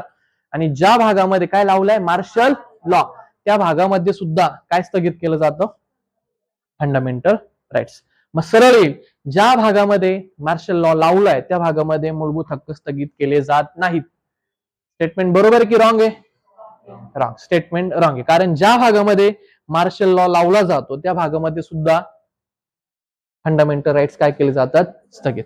आता आपण सुरुवात करतोय प्रत्येक कलमाला. कलम 12, 13, 14, 15, 16, 17, 18, 19. कलम 12. कलम 12 तुम्हाला आठवतो का? याच्या आधी पण आपण कलम 12 डिस्कस केलाय. कलम 12 मध्ये तुम्हाला काय दिलीये? राज्य संस्थेची व्याख्या. राज्य संस्था नेमकं कुणाला म्हणायचं याचा अर्थ तुम्हाला कशामध्ये दिलाय? कलम. तुम्हाला आठवतं का? कलम 12 मध्ये जी व्याख्या दिली राज्य संस्थेची, अशीच व्याख्या कलम 36 मध्ये पण दिली. कलम 36 मध्ये पण दिली. आणखी एक आर्टिकल आहे 152. कलम 152 मध्ये सुद्धा राज्य संस्थेची काय दिली आहे? व्याख्या. म्हणजे राज्य संस्था नेमकं आम्ही कुणाला म्हणायचं? राज्य संस्था आम्ही नेमकं कुणाला म्हणायचं हे तुम्हाला सांगितलं कलम 12 मध्ये. कशामध्ये सांगितलं? कलम 12 मध्ये. मग कलम 12 मध्ये राज्य संस्थेची व्याख्या दिली आहे. त्याच्याबरोबर कलम 36 मध्ये सुद्धा राज्य संस्थेची व्याख्या आहे. कलम 152 मध्ये सुद्धा राज्य संस्थेची व्याख्या दिलेली आहे.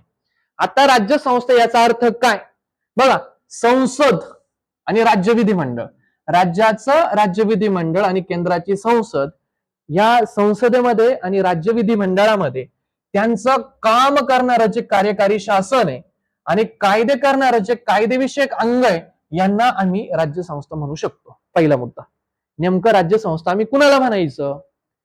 संसद आणि राज्याचं राज्य विधिमंडळ. काय म्हणतोय मी? संसद आणि राज्याचं राज्य विधिमंडळ याचे दोन भाग असतात.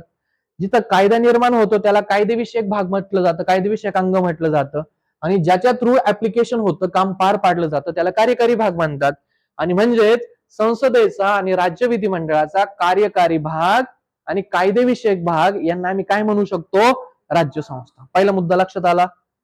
संसदेचा, बोला, संसदेचा आणि राज्य विधिमंडळाचा कायदेविषयक आणि कार्यकारी विषयक जे अंग आहे त्यांना आम्ही काय म्हणून मेन्शन केलंय?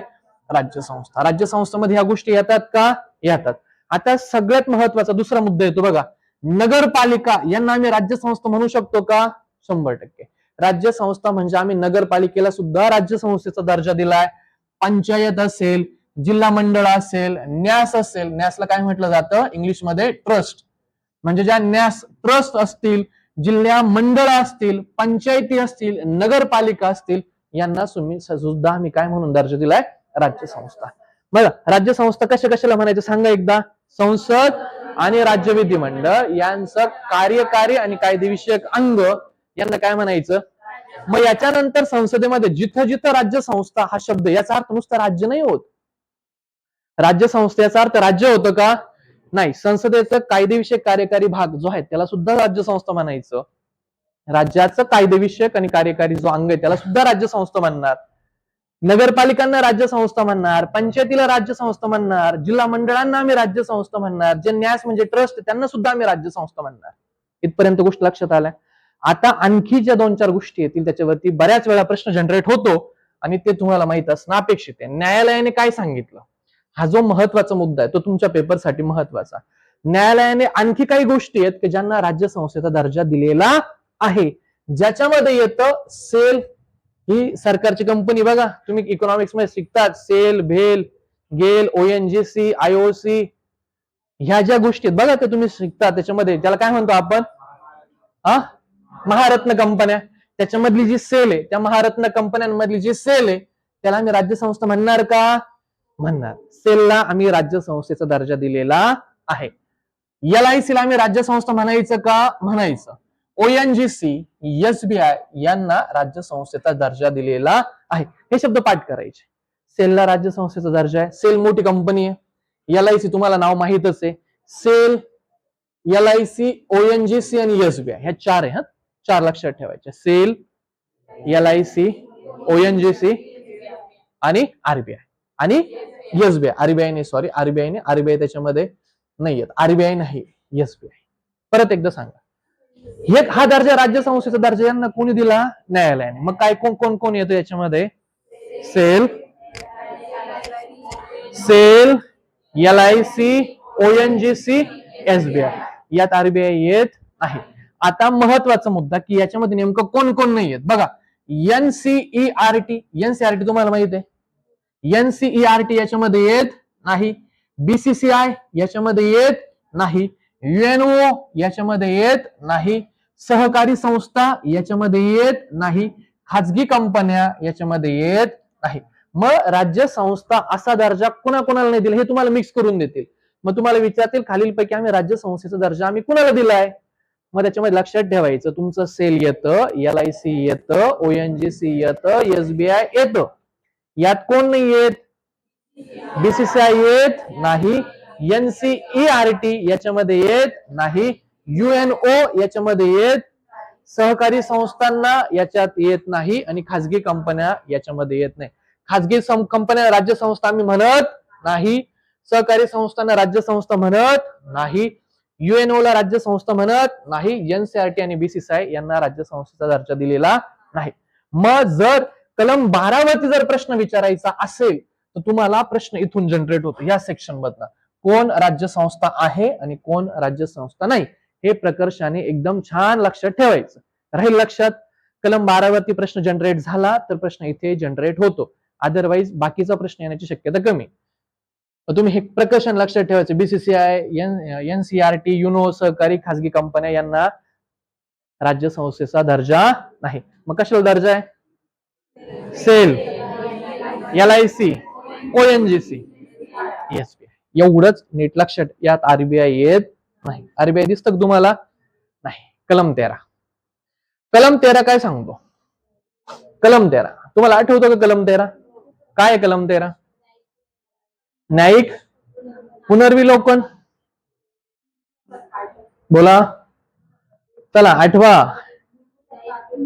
जर राज्य संस्थेने एखादा कायदा केला आणि त्या कायद्यामुळे जर मूलभूत हक्कांचं हनन होत असेल किंवा जर त्या कायद्यामुळे मूलभूत हक्कांवरती बाधा येत असेल तर ते कायदे सुप्रीम कोर्ट कलम 32 नुसार आणि हायकोर्ट कलम 226 नुसार काय करतं?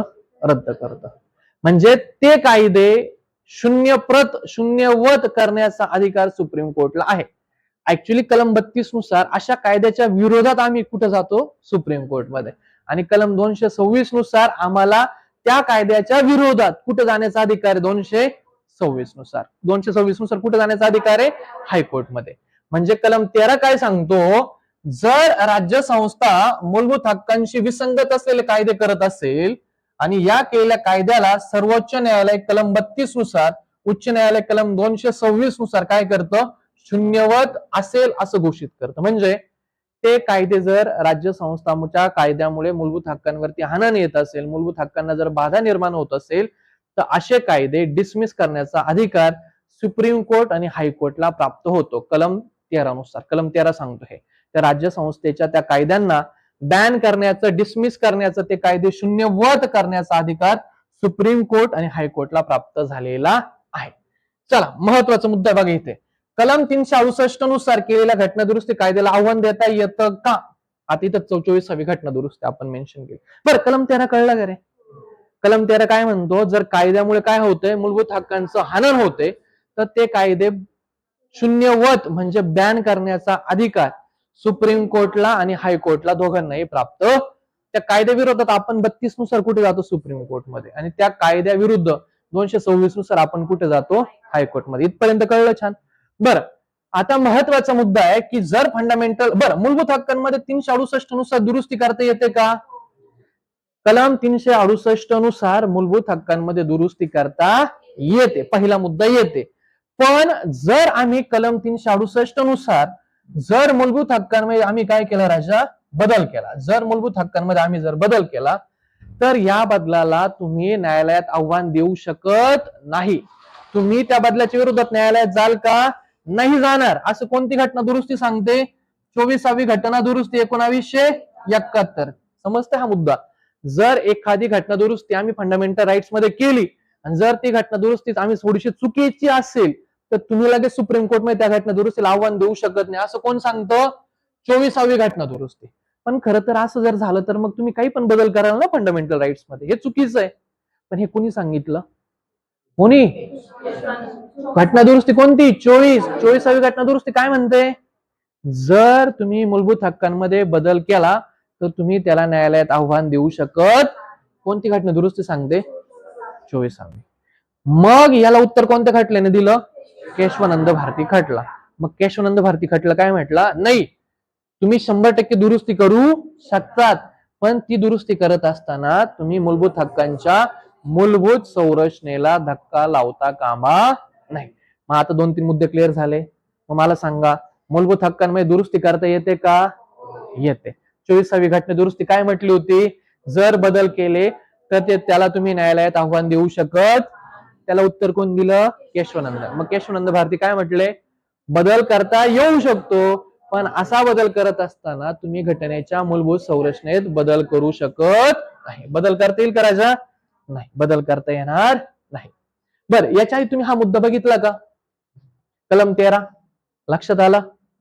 मूलभूत हक्कांशी विसंगत असलेले कायदे बंद करण्याचा अधिकार, बयान करण्याचा अधिकार, शून्यवत ठेवण्याचा अधिकार कलम 32 नुसार सुप्रीम कोर्ट, कलम 226 नुसार. चला एकदा आठवून बघा बरं मागच्या स्लाइड मध्ये काय होतं, जस्ट रिकॉल. बाकीच्यांनी पण ऑनलाईन बघत असताना मागच्या स्लाइड मध्ये काय होतं ते कमेंट तुम्ही करू शकता. तुम्हाला आठवली की तुम्ही कमेंट करायची, याच्याने तुमच्या मेंदूला चालना मिळते. चला ट्राय करून बघा ना. मेंदू गरम व्हायला लागतो, मेंदू गरम व्हायला लागतो. सांगा काय होतं. हा याच्या अगोदर होतं कलम 12. याचं सोपं होतं 13च्या आधी कलम 12. पण मला त्या कलम 12ची शेवटची लाईन काय होती कोण सांगतं, बोटवर करून. एवढं भारी आठवलं पाहिजे. कलम 12ची शेवटची लाईन काय होते त्या स्लाइड मधले.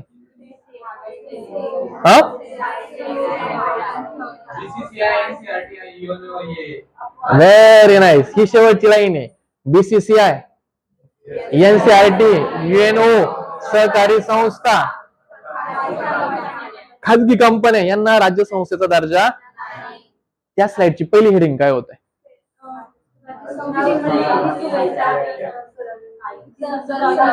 राज्य संस्था म्हणून राज्य संस्था याची व्याख्या ही पहिल्या स्लाइडची. मग आपण लिहिला होता कलम 12 मध्ये व्याख्या दिली आहे, कलम 36 मध्ये व्याख्या दिली, कलम 152 मध्ये राज्य संस्थेची व्याख्या दिली. डन. त्याच्या अगोदरची स्लाइड काय होते.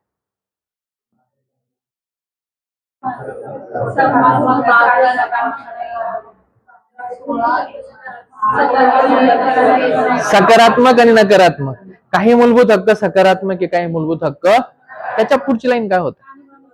आणीबाणीच्या काळात 2 कलम बॅन करता नाही येत, 20 आणि 19 बंद करायचं असेल तर आणीबाणी पाहिजे राष्ट्रीय. 2 कारण, युद्ध आणि परकीय सशस्त्र उठावाच्या वेळेस 19 बॅन होत. समजा मार्शल लॉ, शेवटची line. Very nice. Martial law ज्या भागामध्ये लागू असतो त्या भागामध्ये मूलभूत हक्क स्थगित करता येतात. डन.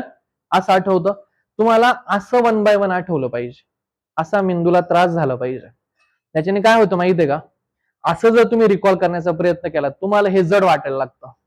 पण हे जड वाटतं ना तर मेंदूला जरा स्ट्रेस क्रिएट होतो आणि त्याच्या सायनस मधला गॅप कमी होत चालतो. आपल्याला त्या गोष्टी चांगल्या रिकॉल व्हायला लागतात. आता तुम्हाला हे कायम लक्षात राहील बघा, हळूहळू कायम लक्षात राहील हे. म्हणून तुम्ही कोणत्या पण फॅक्ट जर करत असाल तर तुम्ही असं आठवून पाहिलं पाहिजे, मनाला प्रश्न पडले पाहिजे. चला आता आपलं काय बाकी होतं, काय चालू आहे ही स्लाइड. मूलभूत हक्कांमध्ये सगळ्यात जास्त प्रश्न जर कोणत्या स्लाइड वरती आले असतील तर ह्या स्लाइडवर. हा प्रश्न मल्टिपल टाइम्स येतो. 24च्या क्वेश्चन पेपर मध्ये पण हा प्रश्न असेल, मला आठवत नाही आता, पण आता रिसेंट मध्ये कुठेतरी हा प्रश्न मी बघितला, प्रिलिमला बघितलाय. हा सरळ जोड्या लावायला विचारतात. काय विचारतात बघा. कलम आपण बघितलं बघा, काय कलम 12 पासून ते कलम 35 पर्यंत काय दिलंय राज्यघटनेमध्ये, मूलभूत हक्क. काय दिलंय, मूलभूत हक्क. मग आता ह्या मूलभूत हक्कांमध्ये आतमध्ये प्रश्न येतो.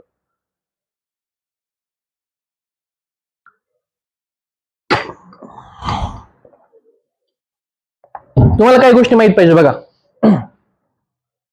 सगळ्यात आधी कळलं पाहिजे समतेचा हक्क, स्वातंत्र्याचा हक्क, शोषणाविरुद्धचा हक्क.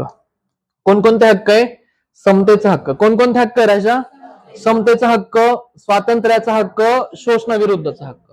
समता, स्वातंत्र्य, शोषण. समता, स्वातंत्र्य, शोषण.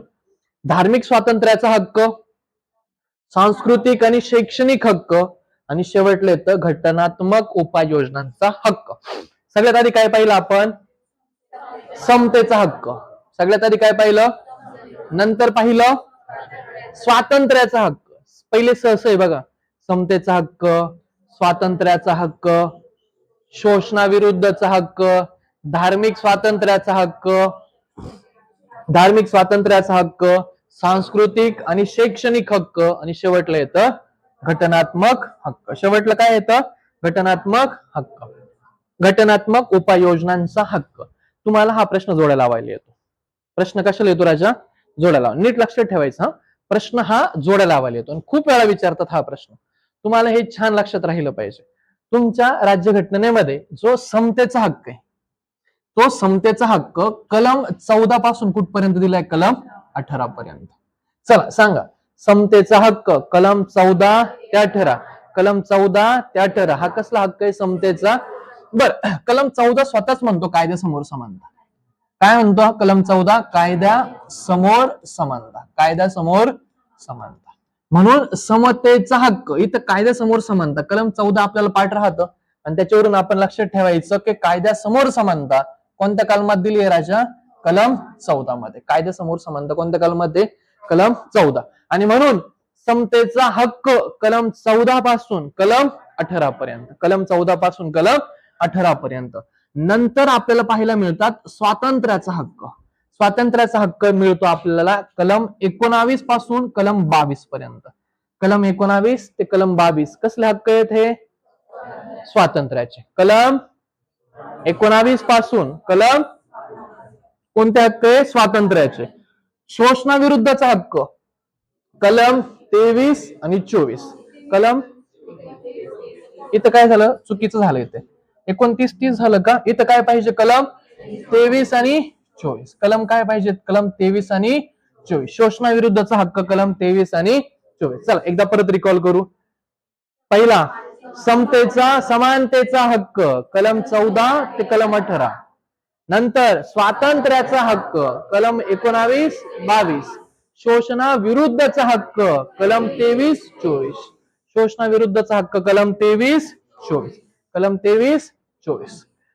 पुढे येतं धार्मिक स्वातंत्र्याचा हक्क कलम 25 28.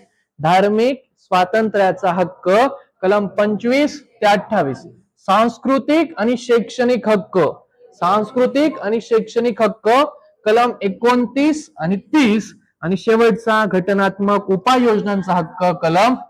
घटनात्मक उपाययोजना याचा अर्थ जर तुमच्या मूलभूत हक्कांचं हनन होत असेल तर कलम 32 नुसार तुम्ही ते सुप्रीम कोर्ट कडनं परत प्राप्त करून घेऊ शकतात.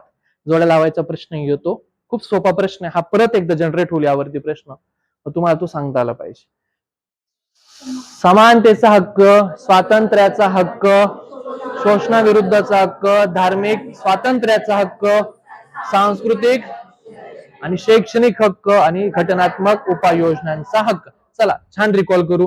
पहिला समानतेचा हक्क कलम 14 ते 18.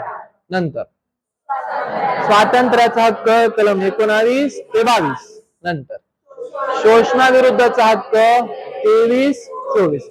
धार्मिक स्वातंत्र्याचा हक्क 25 28. सांस्कृतिक आणि शैक्षणिक हक्क 29 आणि घटनात्मक उपाययोजनांचा हक्क कलम 32. जोड्या लावायचा प्रश्न येतो. एवढं तुम्हाला छान लक्षात राहायला पाहिजे. मूळ राज्यघटनेमध्ये किती कलम होते? नीट लक्षात घ्या. मूळ राज्यघटनेमध्ये 7 मूलभूत हक्क होते. किती मूलभूत हक्क होते?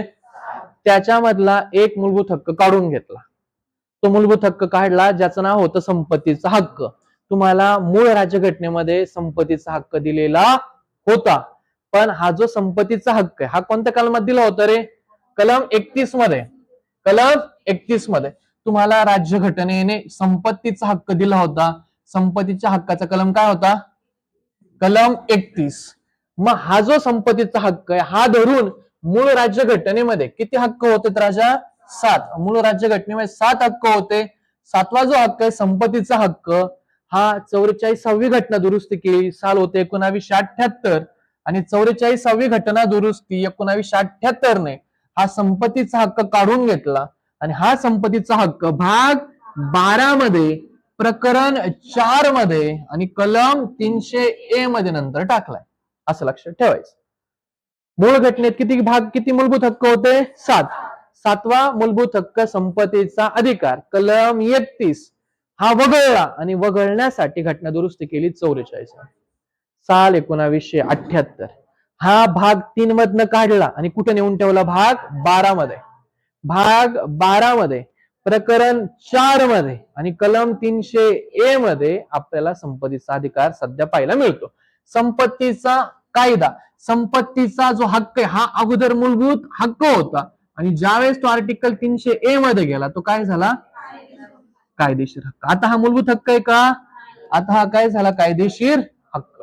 आता हा मूलभूत हक्क नाही, हा झाला कायदेशीर हक्क. कायम लक्षात ठेवायचं. हे वाक्य नीट लक्षात ठेवायचं. मूळ राज्यघटनेमध्ये किती मूलभूत हक्क होते? सध्या किती आहे? कोणत्या घटने दुरुस्तीने कमी केलं? कोणता कलम काढला? 31. कोणत्या भागातून काढला? भाग 3. कोणत्या भागात नेऊन ठेवला? भाग 12. प्रकरण 4 कलम 300. अगोदर होता मूलभूत हक्क, आता झाला कायदेशीर हक्क. आधी होता मूलभूत हक्क, आता झाला कायदेशीर हक्क. डन का? मग तुम्हाला विचारलं सध्या राज्यघटनेमध्ये किती मूलभूत हक्क आहेत? 6. 7 एक 6. मग शब्द पाहायचा. मूळ राज्यघटना म्हटलं तर 7, सध्या म्हटलं तर 6. घटना दुरुस्ती म्हणायचं 44. घटना दुरुस्ती म्हणायचं. चला एक छान प्रश्न विचारतो. मूलभूत कर्तव्य कोणत्या घटना दुरुस्तीने ऍड केले? आणि संपत्तीचा हक्क, हा पेपरला कन्फ्युजन क्रिएट होतं.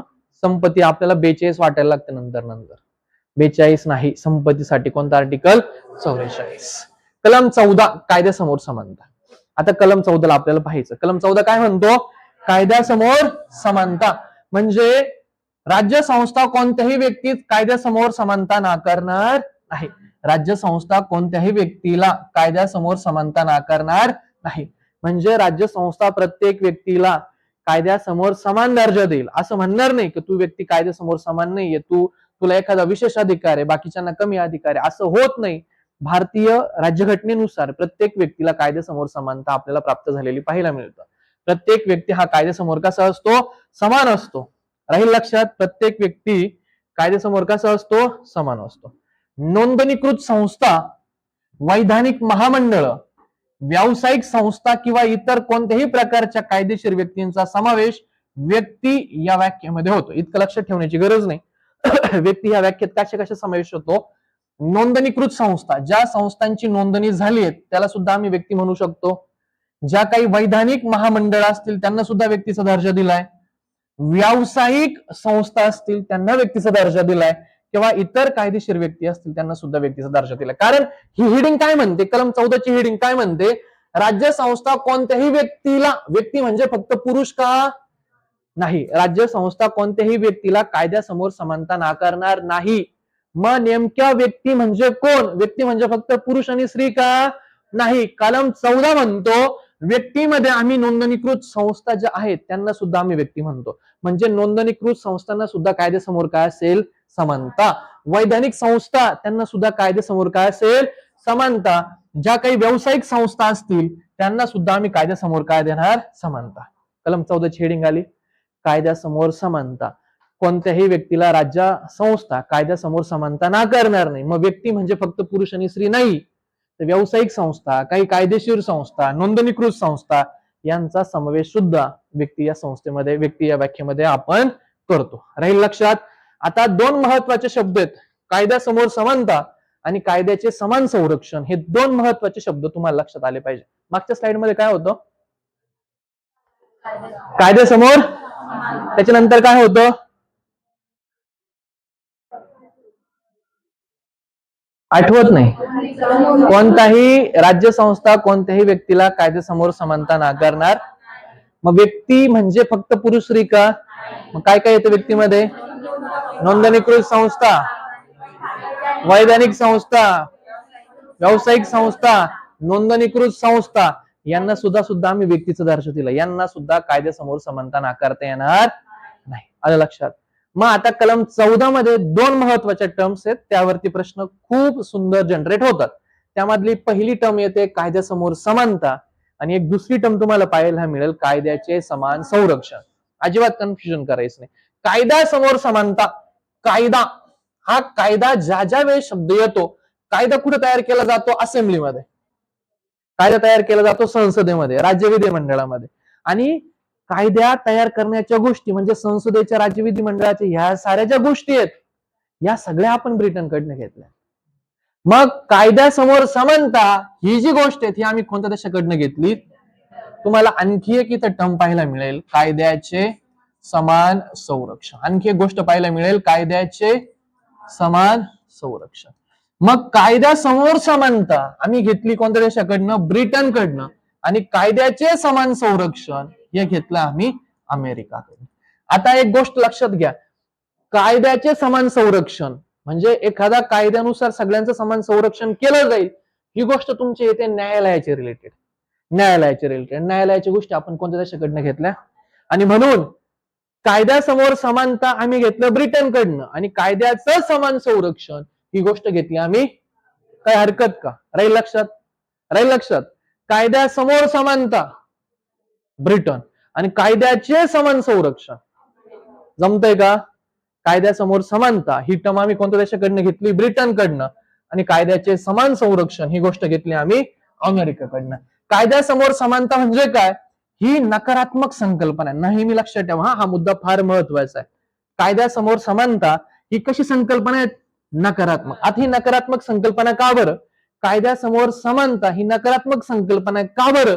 याचं कारण असं आहे, कोणताही व्यक्ती कायद्यापेक्षा मोठा असणार नाही. आलं नाही शेवटला? आणि म्हणून ही जी टर्म ही कशी आहेत?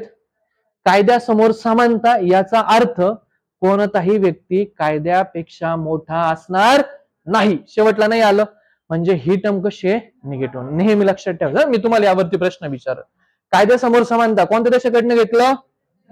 कोणत्या देशाकडनं घेतलं? ही संकल्पना कशी आहे? का बरं नकारात्मक? कोणताही व्यक्ती कायद्यापेक्षा मोठा असणार नाही. कोणताही व्यक्ती कायद्यापेक्षा मोठा असणार नाही. सर्वांना समान अधिकार मिळतील. कारण कायद्यासमोर समानता याचा अर्थ काय? सगळ्यांना कसे अधिकार मिळतील? समान अधिकार मिळेल आणि कायदा सर्वांना समान असेल. सर्वांना कायद्यासमोर समान अधिकार मिळतील, कायदा सर्वांसाठी समान असेल. ही जी टर्म आहे हे आपल्याला ह्या टर्म वरून पाहायला मिळतं. आला मुद्दा लक्षात? मुद्दा काय? कायद्यासमोर समानता. कायद्यासमोर समानता. चला आता मला सांगणार तुम्ही काय बघितलं आपण. चला एकदा रिकॉल करू आपण. कायद्यासमोर कोणत्या देशाकडनं? ही संकल्पना कशी आहे? याचा अर्थ कोणताही व्यक्ती कायद्यापेक्षा मोठा असणार. ही जी टर्म आहे ही सगळ्यांना कायद्यासमोर समान समानता देते आणि कायदा सगळ्या व्यक्तींना कसा असेल? बरं, काय लक्षात ठेवलं पाहिजे? दोन गोष्टी तर लक्षात ठेवा. कायद्यासमोर समानता ही टर्म घेतली ब्रिटनकडनं. ही संकल्पना कशी आहे? एवढं लक्षात राहील. बरं, मग याच्या लगेच रिलेटेड लक्षात ठेवायचं, कायद्याचं समान संरक्षण ही टर्म आम्ही घेतली अमेरिकाकडनं. ही निगेटिव्ह होती. ही कशी असणार आहे? कायद्याचं समान संरक्षण याचा अर्थ सगळ्यांना कायद्याचं समान संरक्षण मिळेल. वाक्य पॉझिटिव्ह आलं. ही संकल्पना कशी आहे? पॉझिटिव्ह. बरं, नीट लक्षात घ्या. कायद्यासमोर समानता ब्रिटन, कायद्याचं समान संरक्षण अमेरिका. कायद्यापेक्षा कोणीही मोठा असणार नाही संकल्पना निगेटिव्ह आहे. सगळ्यांना कायद्याचं समान संरक्षण मिळेल ही संकल्पना पॉझिटिव्ह. एवढं समजलं. यातला तुमचा प्रश्न येण्याचा जो अँगल आहे तो इथं तुम्हाला समजून जातो. याच्यापेक्षा वेगळा इथं प्रश्न येत नाही. कोणत्या देशाकडनं घेतलं कायद्याचं समान संरक्षण? संकल्पना कशी आहे? समान परिस्थितीमध्ये सर्व व्यक्तींना समान वागणूक देणं. जर सिच्युएशन सारखी असेल तर सगळ्या नागरिकांना कशी वागणूक दिली पाहिजे? समान वागणूक दिली पाहिजे. मग आता आपण विचार करू कलम 14 वरती काय काय प्रश्न येतील. कलम 14 ची हेडिंग काय होते? कायद्यासमोर समानता. म्हणजे कायदा सगळ्या व्यक्तींसाठी कसा असेल? मग व्यक्तींमध्ये आपण काय पाहिलं? फक्त पुरुष आणि स्त्री का? नोंदणीकृत संस्था, वैधानिक संस्था, व्यावसायिक संस्था, कायदेशीर संस्था यांना सुद्धा आम्ही व्यक्तीचा दर्जा दिलाय. नंतर आपण दोन महत्वाचे टर्म पाहिला. कायद्यासमोर समानता, कायद्याचं समान संरक्षण. कायद्यासमोर समानता ब्रिटन, कायद्याचं समान संरक्षण अमेरिका. डन इथपर्यंत. ही संकल्पना नकारात्मक, ही संकल्पना सकारात्मक. आता आपल्याला पाहिजे कलम 14 मध्ये काही अपवाद दिलेत. हे अपवाद एकदम छान आहेत. एकदम प्रकर्षाने बारकाईने एकदम लक्ष द्यायचं आणि लगेच छानपणे पाठ करून ठेवायचं. कलम 14 चे अपवाद तुम्हाला कायम पेपरला विचारतात. आता हे विचारत असतात म्हणून आपल्याला हे बारकाईने समजलं पाहिजे. आता हे समजण्यासाठी तुम्हाला काही आर्टिकल माहित पाहिजे. आर्टिकल 361 सगळ्यात महत्वाचा. आपण पहिला आर्टिकल पाहणार, आर्टिकल 361. आता कायद्यासमोर समानता ही हेडिंग होती ना, म्हणजे सगळे व्यक्ती कायद्यासमोर कसे आहेत? पण आम्ही याला अपवाद दिले. काही असे व्यक्ती आहेत त्यांना आम्ही थोडेसे अधिकार जास्त दिलेत. म्हणजे काही व्यक्तींना आम्ही विशेष अधिकार दिले. ते व्यक्ती कोण? एक राष्ट्रपती आणि दोन राज्यपाल. डन का? कायद्याचं समान संरक्षण, कायद्यासमोर समानता जरी असली तरी देश चालवण्यासाठी आम्ही काही लोकांना विशेष अधिकार दिलेत. त्यापैकी आर्टिकल 361 नुसार राष्ट्रपती आणि राज्यपाल यांना आम्ही विशेष अधिकार दिलेत. कोणाला? राष्ट्रपती. म्हणजे इथं आपल्याला अपवाद पाहिला मिळतो बघा. सगळे व्यक्ती कायद्यासमोर समान पाहिजे होते, पण यांना तर आम्ही विशेष अधिकार दिलेत. पण ही गोष्ट अपवादामध्ये येते. कशामध्ये येते? अपवादामध्ये. म्हणजे राष्ट्रपती आणि राज्यपाल हा शब्द फार महत्वाचा आहे. राष्ट्रपती आणि राज्यपाल यांच्या पदावधी दरम्यान, ज्यावेळेस यांनी पद धारण केलेलं असेल त्या दरम्यान, यांच्या पदावधी दरम्यान यांच्यावरती कोणतीही फौजदारी कार्यवाही किंवा अटक करण्यासाठी कोणत्याही न्यायालयामधून आदेश काढता येऊ शकत. असं कधी झालं का? राष्ट्रपतीला अटक केली, राज्यपालांना अटक झाली, असं कधीच नाही होणार. पण एक शब्द महत्वाचा आहे. कोणता शब्द? पदावधी दरम्यान. राज्यपाल आणि राष्ट्रपती यांच्या पदावधी दरम्यान त्यांच्यावरती फौजदारी कार्यवाही करण्यासाठी आणि त्यांना अटक करण्यासाठी कोणत्याही न्यायालयामधून आदेश काढला जाऊ शकत. कोणता आर्टिकल सांगतो? आर्टिकल 300 कलम 14 ला अपवाद एक कलम 361 राहील लक्षात. राष्ट्रपतींना अटक होणार, राज्यपालांना अटक होणार कधी? राष्ट्रपती आणि राज्यपाल यांच्यावरती फौजदारी कार्यवाही केली जाणार, त्यांना अटक होणार नाही. पण महत्वाचा शब्द कोणता? पदावधी दरम्यान. आर्टिकल कोणता आहे? 361. कलम 14 ला पहिला अपवाद कोणता? पहिला कलम 361. कलम 361. अजून एक महत्वाचा मुद्दा आहे. कधी कधी असं होतं नाही की आपण एखादी व्यक्तिगत कृती केलेली असते, आपल्या पर्सनल आयुष्य जगत असताना आपण काहीतरी काड्या केलेल्या असतात, काहीतरी चुकलेलं असतं, काहीतरी झालेलं असतं पर्सनल आयुष्य जगत असताना. जर तुमच्या राज्यपाल आणि राष्ट्रपती यांनी यांचं व्यक्तिगत आयुष्य जगत असताना, कोणतं आयुष्य जगत असताना? व्यक्तिगत आयुष्य जगत असताना एखादी त्यांनी व्यक्तिगत कृती केलेली असेल आणि त्या व्यक्तिगत कृती विरुद्ध जर त्यांच्यावरती आम्हाला कोणती कार्यवाही करायची असेल, दिवाणी कार्यवाही करायची असेल, तर यांना आम्हाला नोटीस द्यावा लागते. काय द्यावा लागते? नोटीस द्यावा लागते. आणि ही नोटीस दिल्यानंतर जोपर्यंत 2 महिने संपत नाही तोपर्यंत त्यांच्यावरती दिवाणी कारवाई करता येत.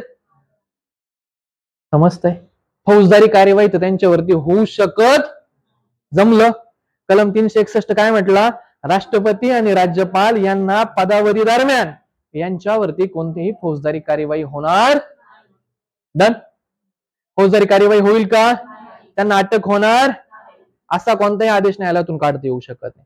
पण दिवाणी कार्यवाही करता येऊ शकते. त्यांनी जर व्यक्तिगत कृती केलेली असेल तर दिवाणी कार्यवाही होऊ शकते. पण दिवाणी कार्यवाही होण्यासाठी आधी द्यावा लागते नोटीस. आणि नोटीसला किती महिने व्हायला पाहिजे? 2 महिने. जर नोटीस देऊन 2 महिने झाले तर राष्ट्रपती आणि राज्यपाल यांच्यावरती दिवाणी कारवाई केली जाऊ शकते. मग तुम्हाला क्रायटेरिया लक्षात ठेवायचा 2 महिन्यांचा. म्हणजे फौजदारी कार्यवाही तर होणारच नाहीये, पण दिवाणीला किती महिने पाहिजे? आणि आर्टिकलची हेडिंग कोणती? आर्टिकल किती क्रमांकाचं आहे? 261. आर्टिकल कोणते? सॉरी 361. मग कलम 14चा अपवाद तुम्हाला कळला, आर्टिकल 361. अजून एक फार महत्वाचं आहे बघा, एक फार महत्वाचं आहे. का? त्यांनी कर्तव्य पालन केलं. म्हणजे राष्ट्रपती आणि राज्यपाल यांनी त्यांचं कर्तव्याचं पालन केलं. कर्तव्याचं पालन केल्यानंतर त्यांना ते कोणत्याही न्यायालयामध्ये उत्तरदायी असणार नाही. एक महत्वाचा शब्द आहे. पदावधी दरम्यान पण आणि पदावधी नंतर पण. 2 शब्द फार महत्वाचे आहेत बरं. राष्ट्रपती आणि राज्यपाल यांनी पद भूषवत असताना जर त्यांनी जे पण काही कृती केली असेल, जे पण त्यांनी कार्यवाही केली असेल, जे पण त्यांनी काम केलं असेल, ते कामाच्या बद्दल कोणत्याही न्यायालयामध्ये उत्तरदायी असणार. मग ते पद धारण करताना पण ते न्यायालयात उत्तरदायी असणार नाही. पद संपल्यानंतर सुद्धा ते त्यांच्या पदावधी दरम्यान केलेल्या कृतीसाठी कोणत्याही न्यायालयामध्ये उत्तरदायी असणार नाही. म्हणजे उत्तरदायी असणार नाही म्हणजे काय? न्यायालयामध्ये तुम्हाला त्यांना विचारू शकत नाही तुम्ही ही कृती का बरं केली. ते पदावरती असताना पण न्यायालय त्यांना विचारू शकत नाही की सांगा राष्ट्रपती तुम्ही ही कृती का बरं केली. ते न्यायालयाला उत्तरदायी असणार. ते पद धारण करताना पण न्यायालयाला उत्तरदायी असणार नाही. आणि पद धारण करून झाले, आता ते राष्ट्रपती पदावरती नाहीये, ते आता माझे राष्ट्रपती आहेत, पण न्यायालय माझी राष्ट्रपतींना सुद्धा विचारू शकत नाही का तुम्ही ही कृती का बरं केली.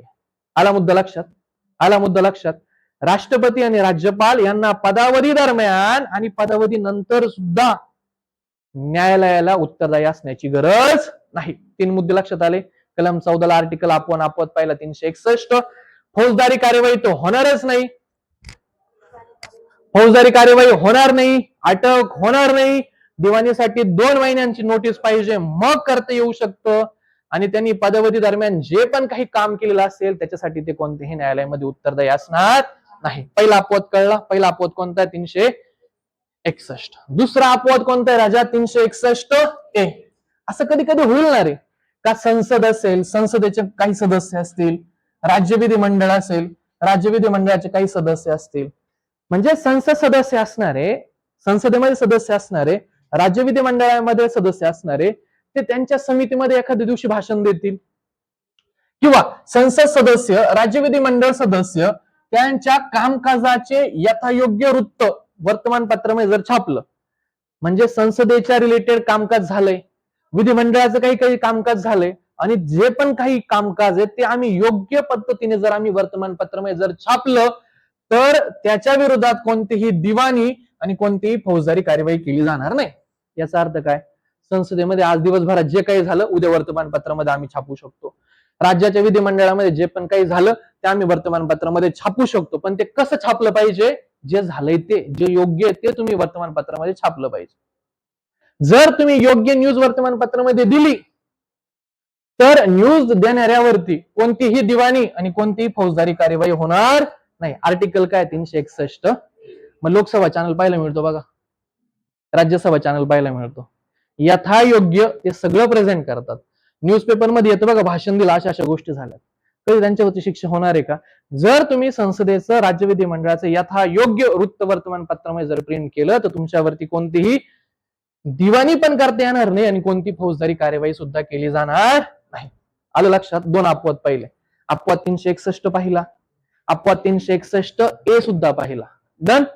361 मध्ये राष्ट्रपती, राज्यपाल, 361A मध्ये वर्तमानपत्रात द्यायचं, काही प्रॉब्लेम? आता महत्वाचे दोन आर्टिकल मी तुम्हाला सांगल, वारंवार प्रश्न त्या आर्टिकल वरती येतो. आता प्रिलिमला कुठेतरी मेन्सला प्रश्न होता 105 आणि 194. कोणते आर्टिकल सांगणार मी आता?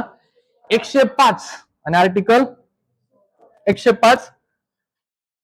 हा, आर्टिकल 105 आणि आर्टिकल 194. आता लक्षात घ्या, आधीचा जो आर्टिकल आहे ना, तुम्हाला आधी पाहायला मिळालं का? आधीच्या आर्टिकल मध्ये संसद आहे, नंतर राज्य विधिमंडळ आहे, तिकडं पण येतं लक्षात.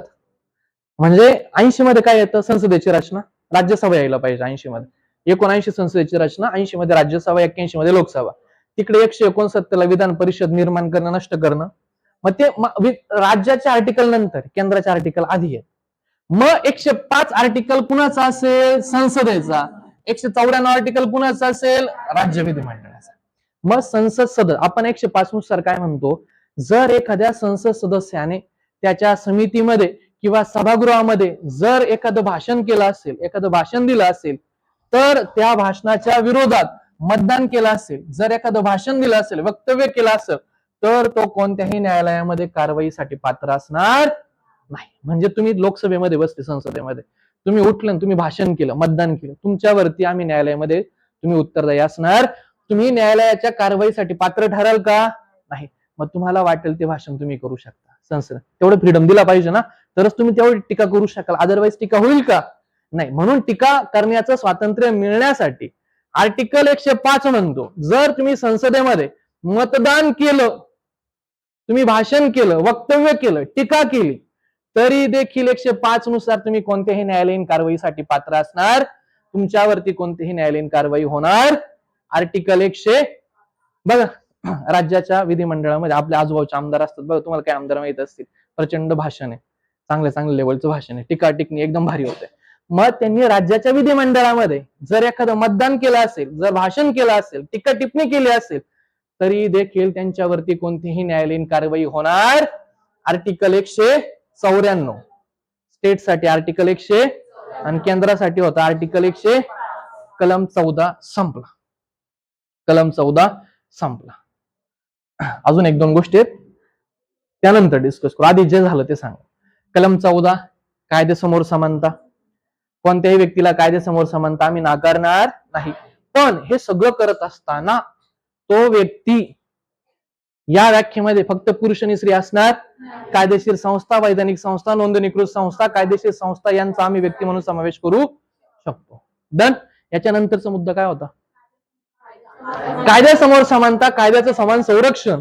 कायद्यासमोर समानता, कायद्याचं समान संरक्षण, ही संकल्पना याच्यानंतरचा मुद्दा अपवाद.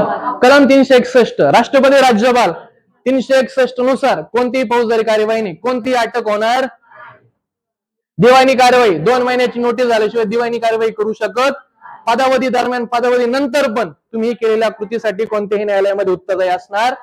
आर्टिकल 361. आर्टिकल 361A संसदेत राज्य विधिमंडळात जे पण घडलं ते तुम्ही प्रामाणिकपणे वर्तमानपत्रामध्ये प्रिंट केलं, तुमच्यावरती कोणतीही कार्यवाही होणार. आर्टिकल 105 संसदेमध्ये भाषण केलं, मतदान केलं, तुम्ही कोणतीही न्यायालयीन कार्यवाही होण्यासाठी पात्र असणार.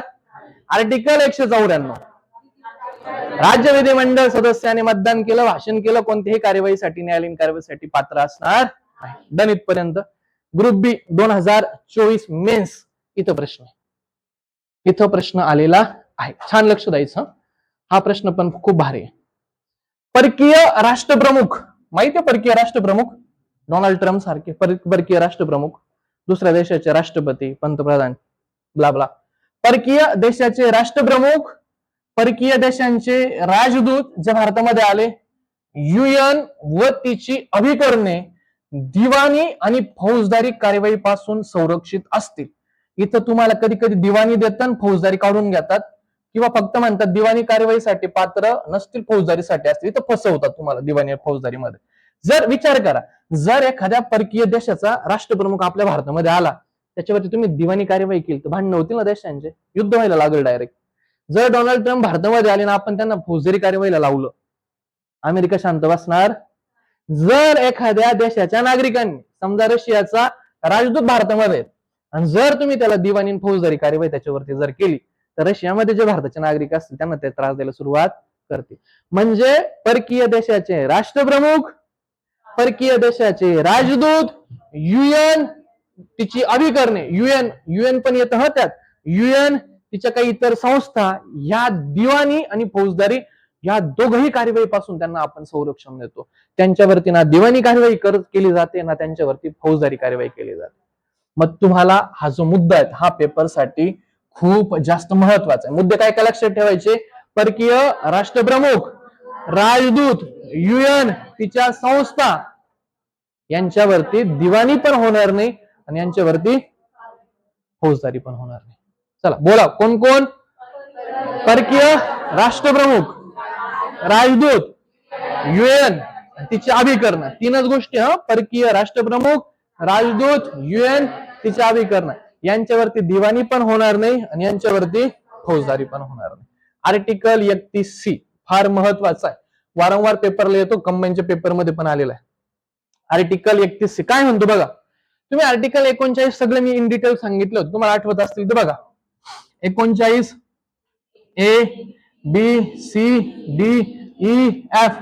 ए म्हटला होता सगळ्यांना कामाच्या समान संधी, आणि डी म्हटला होता समान कामाबद्दल समान, आठवतं इथं वेतन, समान कामाबद्दल समान संधी.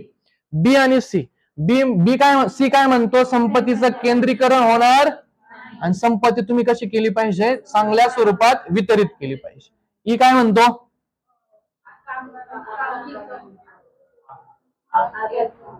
काय काय काय कामगारांचं काय केलं पाहिजे? कामगारांच्या आरोग्याच्या रिलेटेड. एफ काय? नैतिकतेचं संरक्षण. मग याच्यामध्ये त्यांनी काय सांगितलं? 31C काय म्हणतो?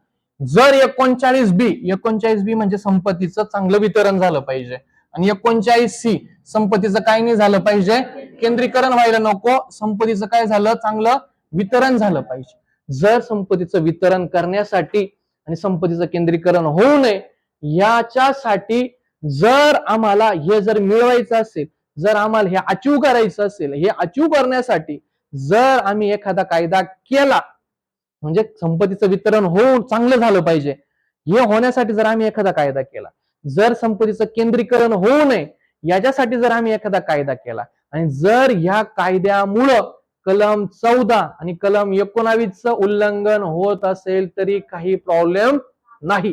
हे आर्टिकल कोण सांगतो? Article 31C. लक्षात येतोय काय सांगतो आर्टिकल 31C?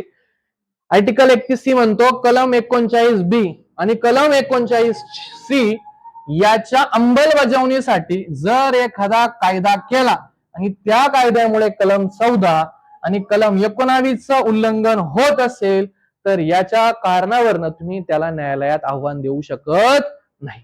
चला 31 लक्षात राहिला. काय 31 सांगा. कलम 31 39B 39C याच्यासाठी एखादा कायदा केला आणि त्या कायद्यामुळं कलम 14 आणि कलम 19 उल्लंघन होत असेल तर त्याला न्यायालयात आव्हान देता येणार. म्हणजे कलम 14च उल्लंघन केलं तरी चालतं, कलम 19 उल्लंघन केलं तरी. आपण मगाशी म्हटलो नाही का, जर माझ्या एखाद्या मूलभूत हक्काचं उल्लंघन होत असेल तर मी कलम 32 नुसार सुप्रीम कोर्ट मध्ये जाईल, कलम 226 नुसार हायकोर्ट मध्ये जाईल. आपण मगाशी बोललो नाही, बोललो ना. पण जर असा कायदा 39B आणि C साठी केला असेल तर तुम्हाला 32 नुसार आणि 26 नुसार 226 नुसार सुप्रीम कोर्ट आणि हायकोर्ट मध्ये जाता येणार. तुम्ही त्याला आव्हानच देऊ शकत नाही. हे आर्टिकल कोण सांगतं? Article 31C. कोणता आर्टिकल सांगतो? Article 31C. समजला? कलम 14 काय काय होतं? कलम 14 चला बोला. कायद्यासमोर समानता. नंतर आपण व्यक्तीमध्ये काय येते हे पाहिलं. नंतर कायद्यासमोर समानता. नंतर ही टर्म पाहिली, कायद्याचे समान संरक्षण. नंतर आपण याचे अपवाद पाहिले. अपवाद 361 राष्ट्रपती राज्यपाल. कलम 361A वर्तमानपत्रांमध्ये पाहिलं. कलम 105 संसद सदस्याचं भाषण आणि कलम 194 राज्य विधिमंडळ सदस्याचं भाषण. डन. कलम 14 संपला. जायचं पुढे. कलम 15. कलम 15 काय म्हणतो? धर्म, वंश, जात, लिंग, जन्मस्थळ इत्यादी कारणांवरनं तुम्हाला भेदभाव करता येणार नाही. परत एकदा सांगतो बघा. कलम 15 काय म्हणतो? तू कोणत्या धर्माचा आहे, तू कोणत्या वंशाचा आहे, तू कोणत्या जातीचा आहे, तू स्त्री आहे का पुरुष आहे, तू कुठं जन्माला आला, या कारणांवरून भेदभाव करता येणार नाही. तू ह्या जातीचा आहे, तू तिकडे बस जेवायला, असं जर मी केलं कलम 15चं उल्लंघन. तू कोणत्या जातीचा आहे, तू कोणत्या धर्माचा आहे, तू पुरुष आहे का स्त्री आहे, त्याच्यानंतर तुझं जन्मस्थान कुठे आहे, या कारणांवर जर तुमच्यासोबत कोणी जर भेदभाव करत असेल याचा अर्थ तुमचं कलम 15चं काय झालंय राजा? उल्लंघन. कलम 15चं काय झालं? उल्लंघन. डन. धर्म, वंश, जात, धर्म, वंश, जात, लिंग, जन्मस्थान इत्यादी कारणांवरनं भेदभाव करण्यास मनाई. कोणता कलम सांगतो? कलम 15. कोणता कलम सांगतो? कलम 15. कलम 15(1) राज्य संस्था कोणत्याही नागरिकाबाबत केवळ धर्म, वंश, जात, लिंग, जन्मस्थान यापैकी कोणत्याही कारणावरनं भेदभाव करत नाही. 15(1) म्हणतंय कोण भेदभाव करणार नाही? नीट लक्ष द्यायचं. कलम 15(1) काय म्हणतो?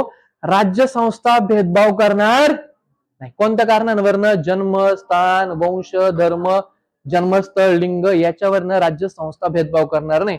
म्हणजे एखादी राज्य संस्था तुम्हाला म्हणणार नाही की तू या धर्माचा आहे, ह्या जातीचा आहे. राज्य संस्था असा भेदभाव करणार नाही. कलम 15(1) नुसार असा भेदभाव कोण करणार नाही.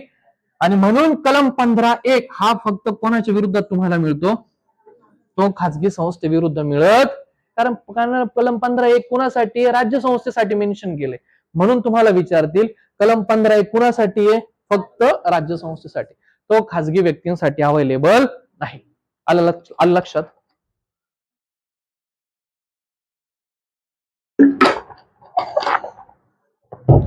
कलम 15(1) कुणासाठी अवेलेबल आहे? कलम 15(1) कारण भेदभाव कोण नाही करणार आहे? राज्य संस्था. आणि म्हणून हा आपल्याला कोणाच्या विरोधात पाहायला मिळतो? इथं हा खाजगी संस्थेच्या खाजगी व्यक्तींच्या विरोधात हा आपल्याला उपलब्ध नाही. आला मुद्दा लक्षात? मग कलम 15(1) कलम 15(1) काय म्हणतो? राज्य संस्था कोणत्याही व्यक्तीच्या विरोधात धर्म, वंश, जात, लिंग, जन्मस्थळ इत्यादी कारणांवरनं भेदभाव करणार. हेडिंग मध्येच राज्य संस्था दिली आणि म्हणून हा आर्टिकल फक्त कोणाच्या विरोधात प्राप्त होतो? राज्य संस्थेच्या. पुढचं हेडिंग बघा. आर्टिकल 15(2). पुढचं आर्टिकल कोणतं आहे राजा? आर्टिकल 15(2).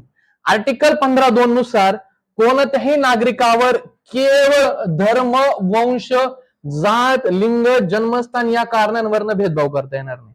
आर्टिकल 15(2) मध्ये राज्य संस्था नाव नाहीये. आर्टिकल 15(2) मध्ये काय म्हणतोय? कोणत्याही नागरिकावर केवळ धर्म, वंश, जात, जन्मस्थळ, लिंग इत्यादी कारणांवरनं भेदभाव करता येणार नाही. आणि मग तुम्हाला इथं 2 क्लॉज पाहायला मिळते. कलम 15.1 मध्ये राज्य संस्था भेदभाव करणार नाही असं म्हटलं होतं. कलम 15.2 मध्ये राज्य संस्था असा शब्द नाहीये, फक्त म्हटलं का भेदभाव करता येणार नाही. मग तो भेदभाव कुठं करता येणार नाही? जर तुम्ही दुकानात गेले, तू या धर्माचा आहे, जातीचा आहे, असं जर तुम्हाला हिनवलं तर तुमच्या कोणत्या कलमाचं हनन होतंय? 15. कारण 15.1 फक्त राज्य संस्थेच्या विरोधात आहे. 15.2 आपल्याला खाजगी आणि राज्य संस्था दोघांच्या विरोधात अवेलेबल होताना पाहायला मिळत. जर तुम्हाला दुकानामध्ये हिनवलं, जर तुम्ही सार्वजनिक उपहारगृह आहे, सार्वजनिक खाण्याचे ठिकाण आहे, तिथं तुम्हाला जर जेवण नाही दिलं, तुम्हाला हुसकून लावलं, तुम्हाला जर तुमच्यावरती जर तुम्हाला हिनवलं गेलं, तर तुम्हाला हॉटेलमध्ये म्हटलं नाही तुला आम्ही हॉटेलमध्ये एंट्री देणार नाही, आम्ही अशा लोकांना एंट्री देत नाही, जर या ठिकाणी जर तुम्हाला प्रवेश नाकारला जात असेल तर याचा अर्थ तुमच्या 15.2चं हनन झालंय. मग 15.2 काय म्हटलंय? 15.2 ची हेडिंग काय? कोणत्याही नागरिकाला धर्म, वंश, जात, जन्मस्थळ, लिंग इत्यादी कारणांवरनं भेदभाव करण्यास मनाई. मग 15.2चा सब आर्टिकल ए म्हणतो सार्वजनिक उपहारगृह, सार्वजनिक ठिकाणं, हॉटेल असतील, जर या ठिकाणी तुम्हाला वरच्या कारणांमुळे जर भेदभाव केला जात असेल तर तुमच्या 15.2चं काय होतंय? हनन होतंय. मग 15.2 मधला जो सब आर्टिकल ए हा तुम्हाला खाजगी व्यक्तींच्या विरुद्ध अवेलेबल आहेत का? आहेत. आला मुद्दा लक्षात? कारण दुकानं खाजगी व्यक्ती चालवतात. कारण हा खाजगी संस्था, खाजगी व्यक्ती आणि सार्वजनिक संस्था यांच्या दोघांच्याही विरोधात हा आर्टिकल अवेलेबल आहे. कारण सार्वजनिक उपहारगृह खाजगी व्यक्ती नाही चालवत, ते शासन चालवतं. म्हणून याच्या विरोधात हा जो 15.2चा ए आर्टिकल आहे हा खाजगी आणि शासन दोघांच्याही विरोधात आपल्याला उपलब्ध झालेला पाहायला मिळतो. पण 15.1 कोणाच्या विरोधात होता? फक्त राज्य संस्थेच्या विरोधात होता. 15.2चा बी नंबरची हेडिंग बघा. 15.2ची बी नंबरची हेडिंग काय? जर तुम्ही सार्वजनिक विहिरीवरती गेले, बघा बायांचे भांडणं होतं सकाळी, आता नाही होत, सगळ्यांकडे सुविधा अवेलेबल आहे. आता नाही होत. मी ज्यावेळेस लहान होतो, आपण लहान होतो, मी थोडा लहान जास्त होतो, तलाव, स्नानघाट, रस्ते, माझ्यासारख्याला ते मग ते असं सगळे वाद झाला, शाळेचं दप्तर ओ थांबा पाहून घेऊ, ते जास्त मजा यायची, क्युरियोसिटी. बाया पूर्वीच्या फार भारी भांडायच्या. आता बायांना भांडता नाही येत. आता नाही येत ना भांडता. आता सोफिस्टिकेटेड मध्ये कसं भांडणार आहे? पूर्वी गावठीपणामध्ये भांडणार शब्द पण तेवढे अवेलेबल होते. आता सोफिस्टिकेटेड लँग्वेज मध्ये तेवढे भारी शब्द नाहीये. सार्वजनिक विहिरी, तलाव, स्नानघाट, रस्ते या ठिकाणी जर तुम्हाला हिनवलं, तू या धर्माचा आहे, तू ह्या जातीचा आहे, तू या वंशाचा आहे, तू स्त्री आहे, पुरुष आहे, तुझं या कारणांवरनं जर तुम्हाला जर हिनवलं जात असेल तर याचा अर्थ कलम 15.2च्या बीचं तुमचं हनन झालं. लक्षात आलं? मग आता 15 मध्ये तुम्हाला काय म्हटले? धर्म, वंश, जात इत्यादी वर्ण भेदभाव करता येणार नाही. 15.1 मध्ये काय म्हटलं? राज्य संस्था भेदभाव करणार नाही. 15.2च्या ए मध्ये काय म्हटलं?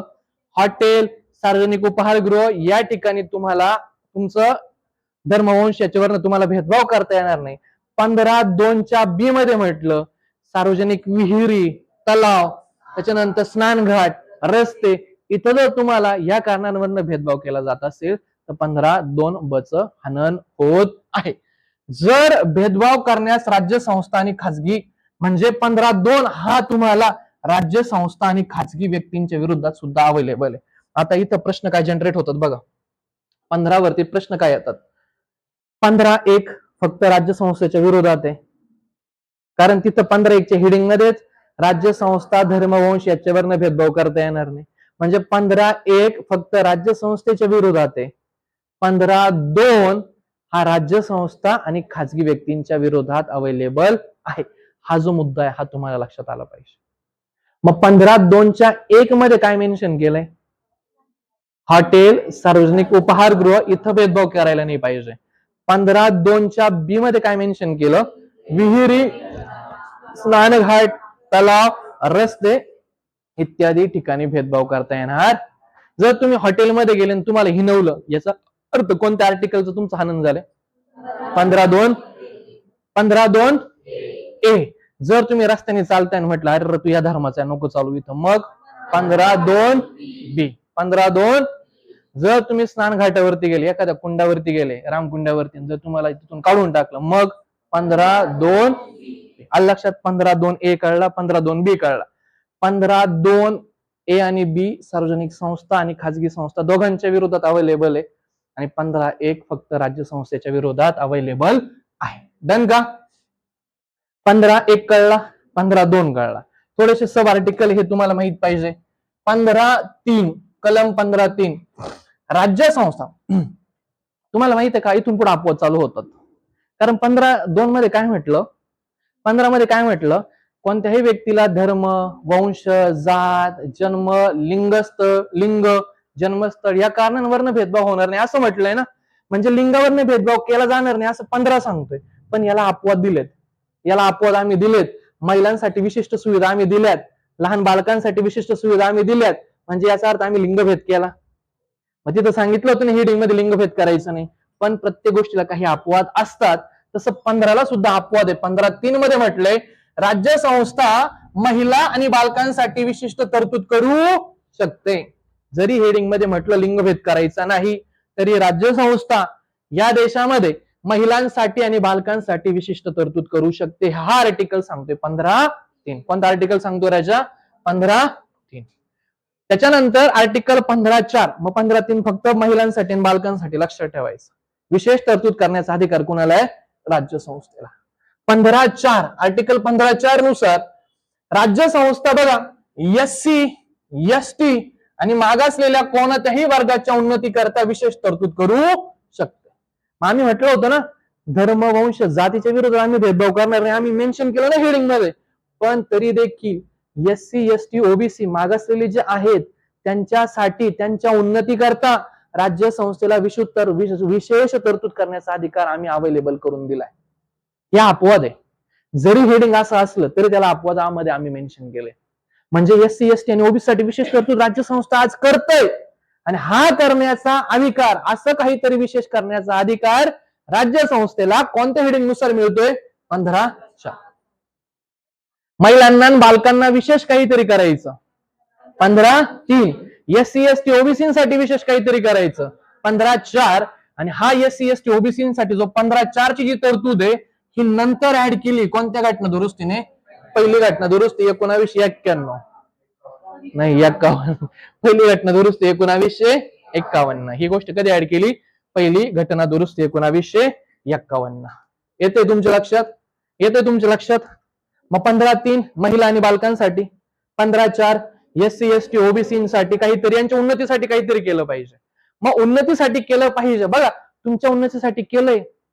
अनुदानित संस्था असतील किंवा अशा काही शैक्षणिक संस्था ज्यांना अनुदान पण नाहीये, त्यांच्यामध्ये SC, ST आणि OBC ला व्हॅकंट जागा आहेत. माहिती तुम्हाला? जागा मिळतात ना, आरक्षण मिळतं ना शैक्षणिक संस्थांमध्ये. मग ही जी तरतूद आहे ही कोणी केली? तुमच्यासाठी राज्य संस्थेने. आणि कोणत्या हेडिंगच्या अंडर केली? 15(4). पण 15(4) मग तुम्हाला म्हटलं ना 15(4) SC, ST, OBC साठी विशेष तरतूद करण्याचा अधिकार कुणाला? राज्य संस्थेला.